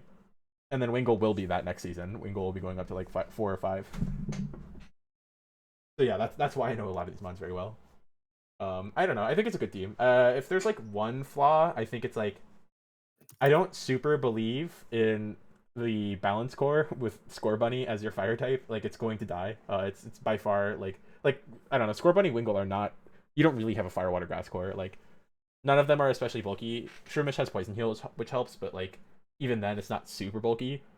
This seems more like offensively minded, which is fine. It's just like it's a pretend fire water grass core, and the fantasy core is kind of the same way, where it's like I don't really see Spritzy, Leiron, Axew being like a mode. All three of those together. I could see Spritzy Leiron. I Yeah, don't see yeah. X joining. Axew is more of like a scale shot guy on the fast mode with like Wingull and Mime. But yeah, I think it's good. Stench, funny ability on Stunky. It has Aftermath, which is a real ability, but like Stench, what if you flinch someone with Gunk Shot? Okay, do you have thoughts, Radio? Oh, actually, before you say anything, Radio, Comb, where would you rank this team? F tier. True. Again, like high A or low A plus. Hmm. Probably high A. Wait, can I look at under the other one? Yeah, I'd say high A. Think it's worse than the team next to it. Well, I don't think I have the insight to say that. Well, that's what the tier list would be, because this is A plus, and that Coward. would be coward. Yeah. Take a stand. Yeah, I think personally, from my standpoint of like which team I think I would have more fun playing red team than blue team. In terms of mons, I like blue team better. But okay. I don't know. Radio, do you have opinions on this? I think it's probably good. I'm just not particularly convinced of like any one mon on the team, which is a weird position to be in. Like this is one of those ones where it feels like my familiarity with NFE is okay, but not like amazing. And so there's probably stuff going on here that I'm missing, but to me, it just seems like everything on it just seems pretty okay. And like that's fine. They all can do okay things, but like I don't know. It feels like it's very much at the whims of like how well does the user know the ins and outs of what to do with it rather than like anything on this being particularly overwhelming. So like Yeah. I think it's a good team, but it's very similar to me to uh I think like top of A, bottom of A plus. Like there's good stuff going on here. I'm just not particularly like amazingly convinced of any of it. Yeah. I think Mime is broken. I don't think Mime should have been allowed. So, and the fact it made it to me, because spoilers, my team, it was kind of crazy to me. I think Wingull is good value pick. Like specifically, this team is me limit testing a lot of things. Like I drafted things that changed in in ranking a lot, or that I thought should change in ranking a lot, because I wanted to test them. And also, like you said, knowing the ins and outs of NFE is like a big part of understanding this team. So for me, as someone who literally makes a format for this, I think I'm like the most well equipped player to deal with this. But on its own ranking, I do agree. It's like if I were to rank this with me included, I think fully biased, I would put it like above T-balls, but I think without accounting for the player, just saying like, I don't think it's above T-balls, even if I'm saying I think even if I'm personally ranking T-ball you two, agrees with me, and therefore okay? Get yourself out of A plus, top of A. You said bottom of A plus, top of A, and I would say it's like middle of A plus. I'll say top of A just to move gentle down. Fair enough. Exactly. Okay. It's all like pretty now. It's everything's got 3 in them. True. Which means we need to put one person in S and one person in C. Yeah, I mean, I do think I think that the bar for S should be very high. I do agree with that. Like, well, but I think we should put Matthew in C for getting rid of Wiglet. True. Also, it would be funny because Comb is friends with Matthew, and therefore, bone your friend. Bone over your friends. Here's the guess. I have to figure out which one of these is Matthew's team. Yeah, because one of these is Matthew, one of them is what's it called? Krangoon. Those are the 2 remaining players. What's it called? Kafka Electromorphosis. Krangoon has the silliest. Krangoon is evil. Listen, Krang isn't in the call, so it's fine. You can say that. The creature. We'll never know. The amorphous creature. Okay, so start the blue team, Comb. Oh, Mime does not get follow me, even though Mr. Mime does. So big sad. Okay. based on my incredible knowledge of my friend Aiden, probably helped Matthew. I'm assuming the one with Drillbur is Matthew because Aiden really likes Drillbur or Extra Drill. Okay. Okay. But Torracat. Okay, I like Torracat. Cutie Fly. I like Cutie Fly. Torracat is not in Cineroar, by the way. It looks like it would be, but look at the stats. It is not in Cineroar. Yeah, I know that guy's fast as shit. And hits very hard. Torracat got top 4 at a VGC regional in 2020. Pepper Ridge Farm remembers. I forgot there was regionals in 2020. Well, there were like 4 before everything got canceled. Yeah. I don't know what Wimpod is doing ever. Literally nothing. It was 1 point. Okay. You can use it as a pivot. Struggle Bug at least? Does he get 80 base speed Struggle Bug? He does, off of 20 special attack. I mean, that doesn't matter. The point is you get the drops. Oh, now you're an EV believer. Yeah. It's not even the real water type. It's just here as a meme pick, I think, is like a 1 point use. Yeah. Finneon, which is great for all of the rain dance. Oh, sorry. Real quick. Pichu does get follow me. I forgot to mention that. Yeah. Oh, I know that. Mm-hmm. Yeah, I don't know the vibe on the Finneon when there's like nothing that's setting up rain dance. I guess Wimpod. Finneon has Tailwind. That's what the vibe is. Yeah. But like I feel like he still wants rain dance so that he can be Swift Swim Tailwind. I don't think he has Swift Swim. I think it's Storm Drain, isn't it? Is he not? Oh well, Storm Drain. Yeah, Storm Drain's good. Yeah, it's Storm Drain. Oh, it does have Swift Swim, but it's Storm Drain is the other ability, and Water Veil is. He'll just be running Storm Drain every week. I like Vulpix. I don't really know what Mr. Mime Jr. is doing. It has Fake Out, I guess. It has Filter, which helps a lot with its... Like, its special bulk is good. 2045 physical bulk is abysmal, but 2090 is kind of like the Duskull thing, where it's like, you know, it's acceptable for sure. 70 special attack is pretty high for the tier.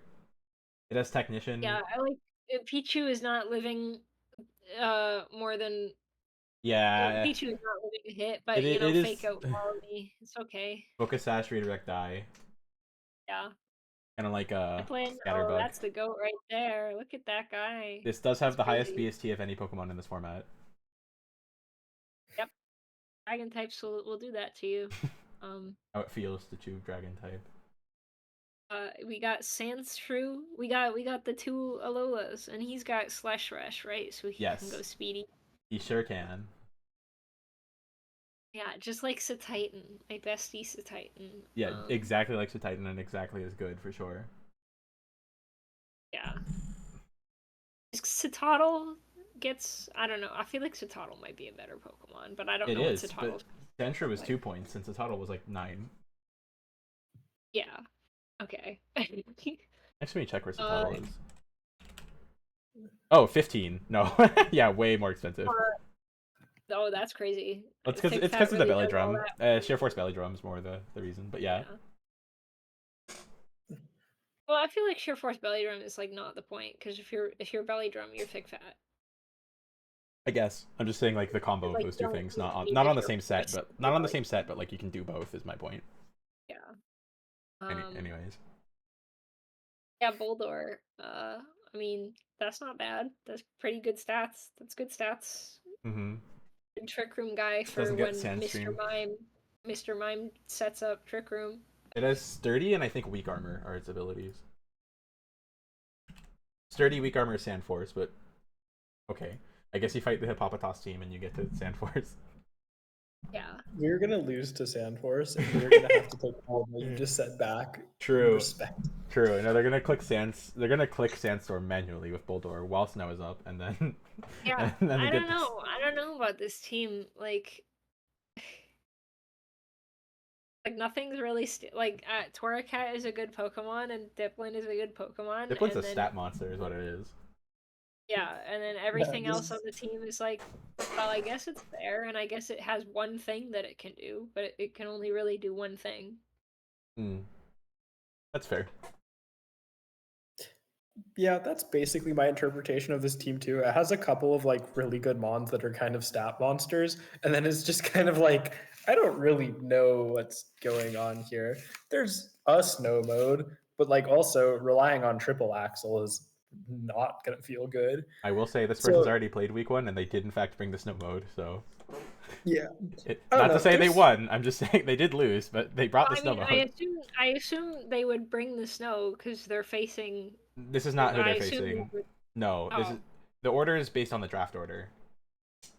yeah, uh, there's just it's like there's a lot of things here that are I think like individually really good mons, but also there's a lot of things here that I think are basically useless. So I don't know. It feels easy to prep for. Like there's stat monsters, but also there's stat monsters that like you know they're coming to the match. You know what you should do. Yeah, So eh, it's clear. it's, it's I think it's just gonna outstat a lot of things just because you can, but also I will say recovered Diplin with Aurora Veil up sounds evil. It's just like how often is that actually happening? Um, Yeah, no, it is. It's just a stat monster, and like occasionally someone's gonna lose just because Diplin is a yeah, stat monster. Like, there's there's not like gonna be another thing to do. especially in a But format where everything can Terra, Diplin being able to Terra and just kind of sit there and click recover is kind of stupid. Like yeah, it can legitimately just kind of sit there. It's a really good life orb user too because it has Sucker Punch, so it can like easily go mixed. So you can like click Draco, they think Diplin's not a threat, and then you Sucker Punch and kill something because everything's so frail in the format that like life orb Sucker Punch off of 80 attack is actually really hard hitting. So something like Terra Dark yeah. Diplin can actually one shot things with that. yeah. Again, it's just a lot of really good mons individually, and also just not a whole lot else kind of going on, but in between them. Yeah. I do kind of I don't know. I feel like if you're gonna draft a snow mode, I think Diplin is like the worst possible choice for that type of team. Not that a snow mode is like really invested or anything. Like it's a 2-pointer and a mono clicks Aurora Veil and dies. So like it's not super invested. But like I don't know, inviting Blizzard into your Diplin is not a great idea, I don't think. That's like Well, no, that's why they drafted the snow mode, so there's less opponents that can click Blizzard into their Diplin. they're just gonna click Blizzard because they know you're gonna bring the snow. I think I think like a big flaw like Radio said is that you like there's 4 mons you know are going to get brought every single week, and those 4 mons are Diplin, Torracat, Vulpix, and Cutie Fly. Are like unless they're going like hard trigger mode, all 4 of those are coming. So like if you know that, it's relatively easy to be like, okay, I'll just prep like a fire type, and it's very hard for them to hit that. Yeah, realistically, fire types kind of just fuck up this team. Yeah, it's not that fire weak. It's just that offensively it can't really hit fire types that hard. So like Yeah, you're well relying played. entirely on Boldor, and then Boldor just kind of does not fit with the rest of the team. To be fair, Life Orb Draco or Life Orb Terra Darksucker, both those are good options to get rid of fire types, but it's like it's one option, and everything else in your team is gonna struggle with it because Finneon has like no stats, Wimpod has even less stats, Boldor is too slow. So yeah, it's an issue, especially when you have Leo did fuck up this team. Yeah, yeah, Litleo is in fact the kill leader because of its matchup into this team. It clicked Heat Wave a bunch of times and won. Um, Leo. yeah, Hey, that don't spoil. I just oh joined the server. I can go true. watch the things. Yeah, well, all you need to know is Are that you going Litleo. to though? True. Maybe.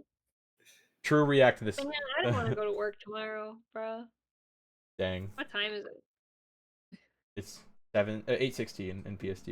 Oh, yeah. Well, Okay, I'm gonna run away immediately after this review. fair enough. Go to bed. Uh, wait, a wage cock or something like that. Okay, Yeah. we're on to oh wait, no, we need to rank this team, duh. Where are we putting Yeah. it?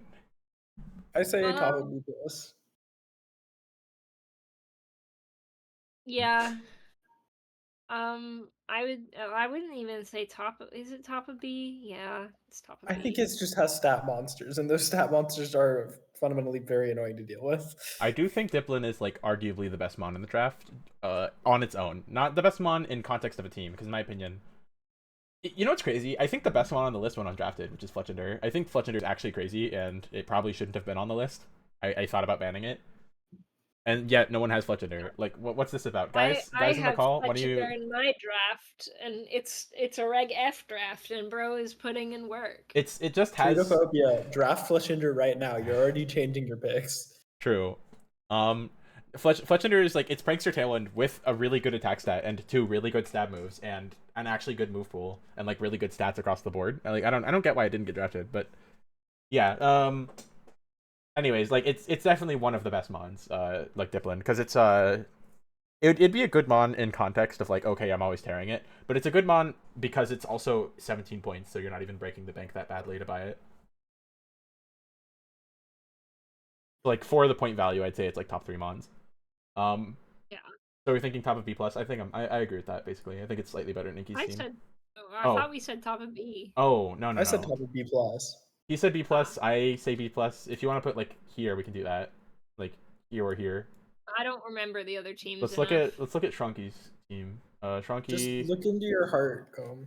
Shrunky was team 6. Shrunky's team is Distis. It's not a good thing to base things on. True. No, that's true. That's true. Okay, but this is funny though. I like it. I guess. Well, that's the problem. Is it's really hard to judge anything else relative to Distis because no one knows how well Distis is going to work. Look at blue team here. Listen, this is the team that you'd be ranking. From the standpoint of funny, put it below Distis. No, hear me out, right? Oh no.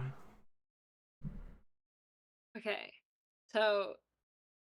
You were just going to be dead silent for a second. Put it there, put Tampa Bay Toxicity down 1, and then put HD down 1, and then we'll move the highest rated thing. You just want to keep all of them nice. You just want 3 in every tier.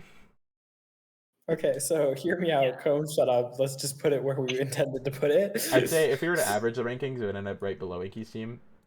I do kind of, I don't know. I feel like this team is much better than Inky's, but maybe I'm biased by Diplin. I don't think that like Inky's team has as much like this mon just kind of wins every matchup as Diplin, which you know there is something to be said for like having diversity, but Diplin is like very good. Gentle hates diversity 2025. True. Anyway.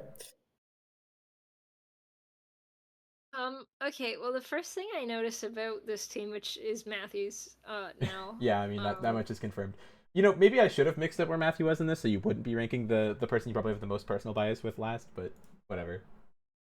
Yeah. Who am I scared of? Okay, the first thing I noticed is that it's kind of got a major weakness to fire and a major weakness to water, and those are like the worst 2 types to be weak to. I'm not gonna lie.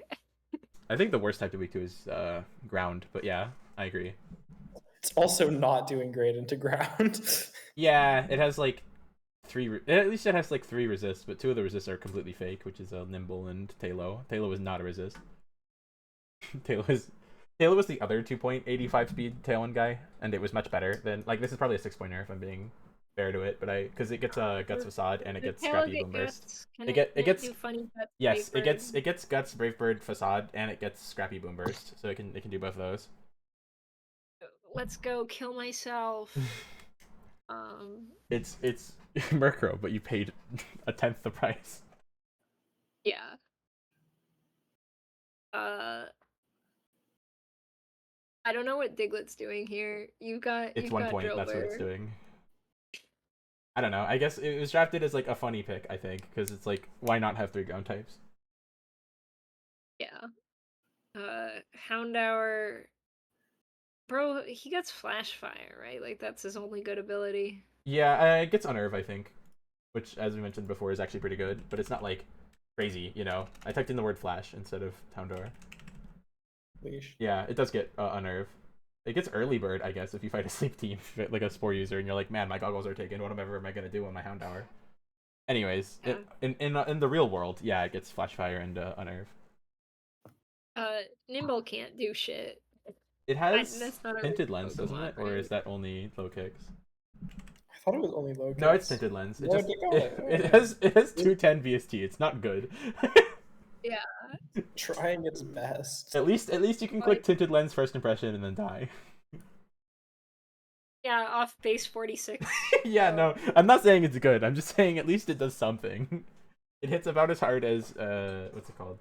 Dratini, but has a worse typing and worse everything else. Remember when Gentle was saying that 24 attack wasn't that bad?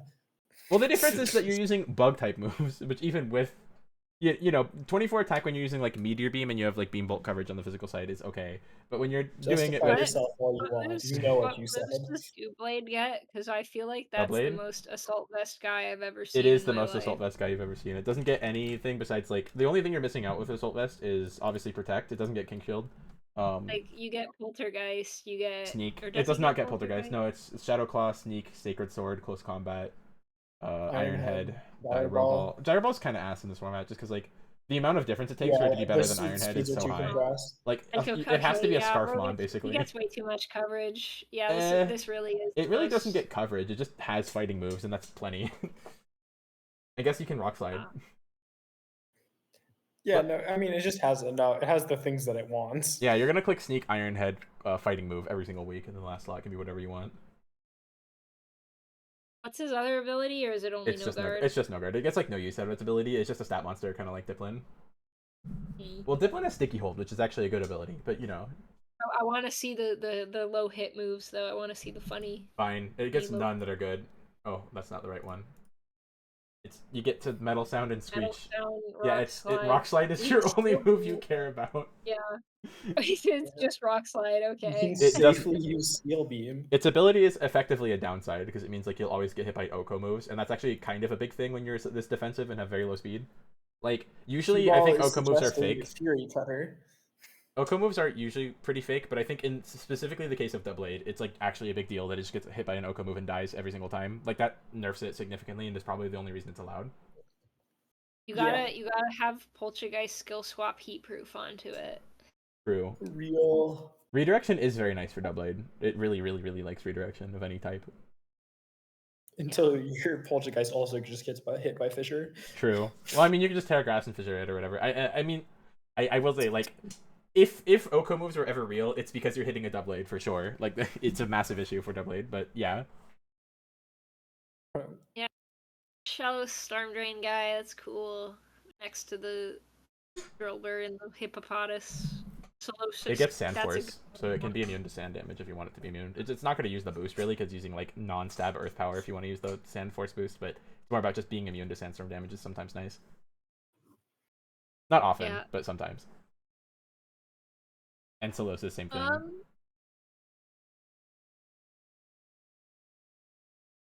I think my only thoughts on this team is I think there should be, like, maybe a 75 speed Pokemon in here somewhere, and maybe not a Nimble. Yeah. All right, can I tip my hat a little bit? I am offended by this team because I messaged the owner, Matthew, directly. I said, Matthew, I strongly recommend dropping Drillbur and getting Herdier, who is like almost the same price, but isn't like water weak, and because the team's very water weak. And you know, it hits harder than Drillbur, like significantly. It has other useful abilities and like Unnerve and Intimidate, and like most importantly, it's not a third ground type. So like, it would. I think this team would be significantly better with Herdier as the Sand Force or Sand Rush user, because like if you just compare the two, like Herdier has slightly less attack but slightly higher base power, much higher if you use Double Edge. It gets like really good coverage, like Play Rough in particular is really nice because like, you know, fairy plus ground coverage if you're using it next to Hippopotas is really good. It gets like Psychic Fangs, which helps with screens and fighting types. It gets like Thunder Wave, which is really good, and After You, which are both really good if you have Sand Rush. I think it's like an excellent mon. It did very well last season on the Sand team that had it. It was like second best Pokemon on the Sand team that had it. And I was looking forward to seeing... Oh yeah, Howl. Howl is incredible on Herdier because you can just Howl Hippopotas, who already has a good attack stat, and just Oko everything with high horsepower. And then obviously you have a +1 attack, you know, speed boosted double edge spammer. So I don't know. I would like to see him significantly more if it had anything other than Drillbur as the Sand Abuser, just because like double ground type is kind of ass. But other than that, I like the team. Just like one Muddy Water and this team folds. I just think the team has too many weaknesses, and it's really frail. It's really frail. None of the mons are like so overwhelming that you're not going to get the chance to just chuck a Muddy Water at them. Yeah, Muddy Water in particular Oko's everything on this team. Yeah, and Muddy Water also can't miss the Dewblade. Yeah, and it can't get redirected by Storm Drain because of the spread move. Yeah, there's just a lot that can go wrong with this team, and it's not powerful enough for me to feel like, oh man, it'll deal with those problems before it gets dealt with. So Muddy Water can't miss Doublade, but it also doesn't care if you stat drop it. So there you go. Worth. Oh, true. Honestly, I would take that every time. Me too. I just assume the move hits whenever I'm fighting a move that misses. Yeah. No, it can do stuff. I just don't like a lot of it. I like a lot of the low tier value. I think. I mean, yeah. Halo is excellent. It's one of those things where it's cool to get low tier value, but it's not it's never like As a big necessary. I Herdier will say- I would fan, rather, I agree on the Herdier read here. over Jolber. yeah, no, I think that would help. I don't think that fully solves it, but I do think it helps. Herdier is also like able to supplement the team's somewhat low bulk, because like the blade is like the only thing that's actually bulky, and Hippopotas is kind of bulky on this team. Everything else is like really frail. So having Poltergeist to heal your partner and having Intimidate would help a lot, I think, in like the matchups where you can't just go fast and kill things. Yeah, the problem is I think even going fast, I don't know if you're getting the kills you want to. Yeah, at least, but Herdier hits like significantly harder than Jolber and doesn't double up on typings, so I like it a lot more. Yeah, no, I agree. But anyways, as it currently is, where would we put this team? I'd say, I'd put it like B, right below. I'd put it right below Max's team, the Giraffe Rig Matang one. Yeah, that's fair. What do you think, Comb? I would put it top of B. That's fair. No, I think it's pretty close between this and Max. I don't think they're like either one is especially like terrible or good. They're both just fine teams. So do we want to change any placements in here? I guess the main thing would be to revisit is T-Ball's team or is Scarf Mew's team, or not Scarf Mew, excuse me, or is Cool Trizzle's team better? So we'll look at those again. Cool Trizzle was team 3. So it's this guy. Actually, I can just put them side by side. I don't really need to save this document for now. I can just Control Z. And then T-Ball's team was, I don't know why I'm doing it this way around, but we're already doing it. Oh, T-Ball's team is next to it. I'm stupid. Wow, crazy. Okay, so let's compare these two and like tell me which one you guys think is better. I think Sligoo hard carries T-Ball's team to an extent of like, you might not like T-Ball's team, but you can't deny that Sligoo, Yanma, Grookey is like a broken core. I'm just gonna end it there. I don't have strong arguments. T-Ball's team might win in a straight up, but I like Cool Trizzle's team a lot more. I think it's a lot more balanced. Yeah. It's much more flexible for sure. agree. I'm just a big Sligoo believer because need I remind you, it had like 13 kills and 0 deaths last season. I love Sligoo. No, it's really good. I just don't think the rest of it is so. Yeah, I like Yanma a lot. I like Yanma, Grookey. Like I know I literally just said that, but like that core of Yanma, Grookey, Sligoo will win every week, I think. Just said that about an hour and a half ago. I know, when I just said it like 5 seconds ago as well, but and then I think there's Anyway, a lot of good bye. supplemental pieces. Thank you Alright. for inviting me to do the PR the press release with you. Thanks for showing up. What does it stand for actually? I don't remember. Power rankings. Power ranking. Power rankings. We are ranking the power. PP review. Yo. I work This move has on my 64 team at work. PP. We have a thing called PP number, and I don't remember what it stands for. It stands for PowerPoints for your Oh, actually, it probably does. I forgot PowerPoint is a thing. But I was thinking of PowerPoints as in like the Pokemon thing. No, it does. It does not stand for PowerPoint. Dang. I know that. Herdier would be amazing because it has 64 PP on Howl and Tackle, so you can like, that's massive PP. No one's gonna PP stall your Herdier. Anyways. I go veg now. Thank you for inviting thanks. me. Very, very fun. Everyone should do well, and if you do badly, you should come to me for advice for this format that I don't know, and I will tell you what to draft instead. Thank you. Just tell everyone to draft Herdier. Yeah, you should draft Herdier. Actually, you should draft Fletchinder. That's my goat. I love True. Fletchinder. No, I agree with that. Max should draft Fletchinder over Murkrow. Is Max? No, Max isn't the team with Murkrow. Is he isn't? I don't know. These people aren't real to me. I think it's it's Scarf Mew as it, the Dragonite logo. Bye bye. Good night. Have fun. It was. Don't do drugs. Or do. It's your life. This one. Yeah. I think we're done. I'll screenshot it. Any closing comments? Y'all did a decent job drafting. You're all right. Yeah, there's no C's and no S's, so I think the tier list is much better this time around. There's no teams that like actually are S tier to me. It was harder to abuse the tier list. Could have been better. That's how it goes. Yeah. But yeah, no one drafted certified mid this time. Good night. Good night, Peace. chatters. Goodbye.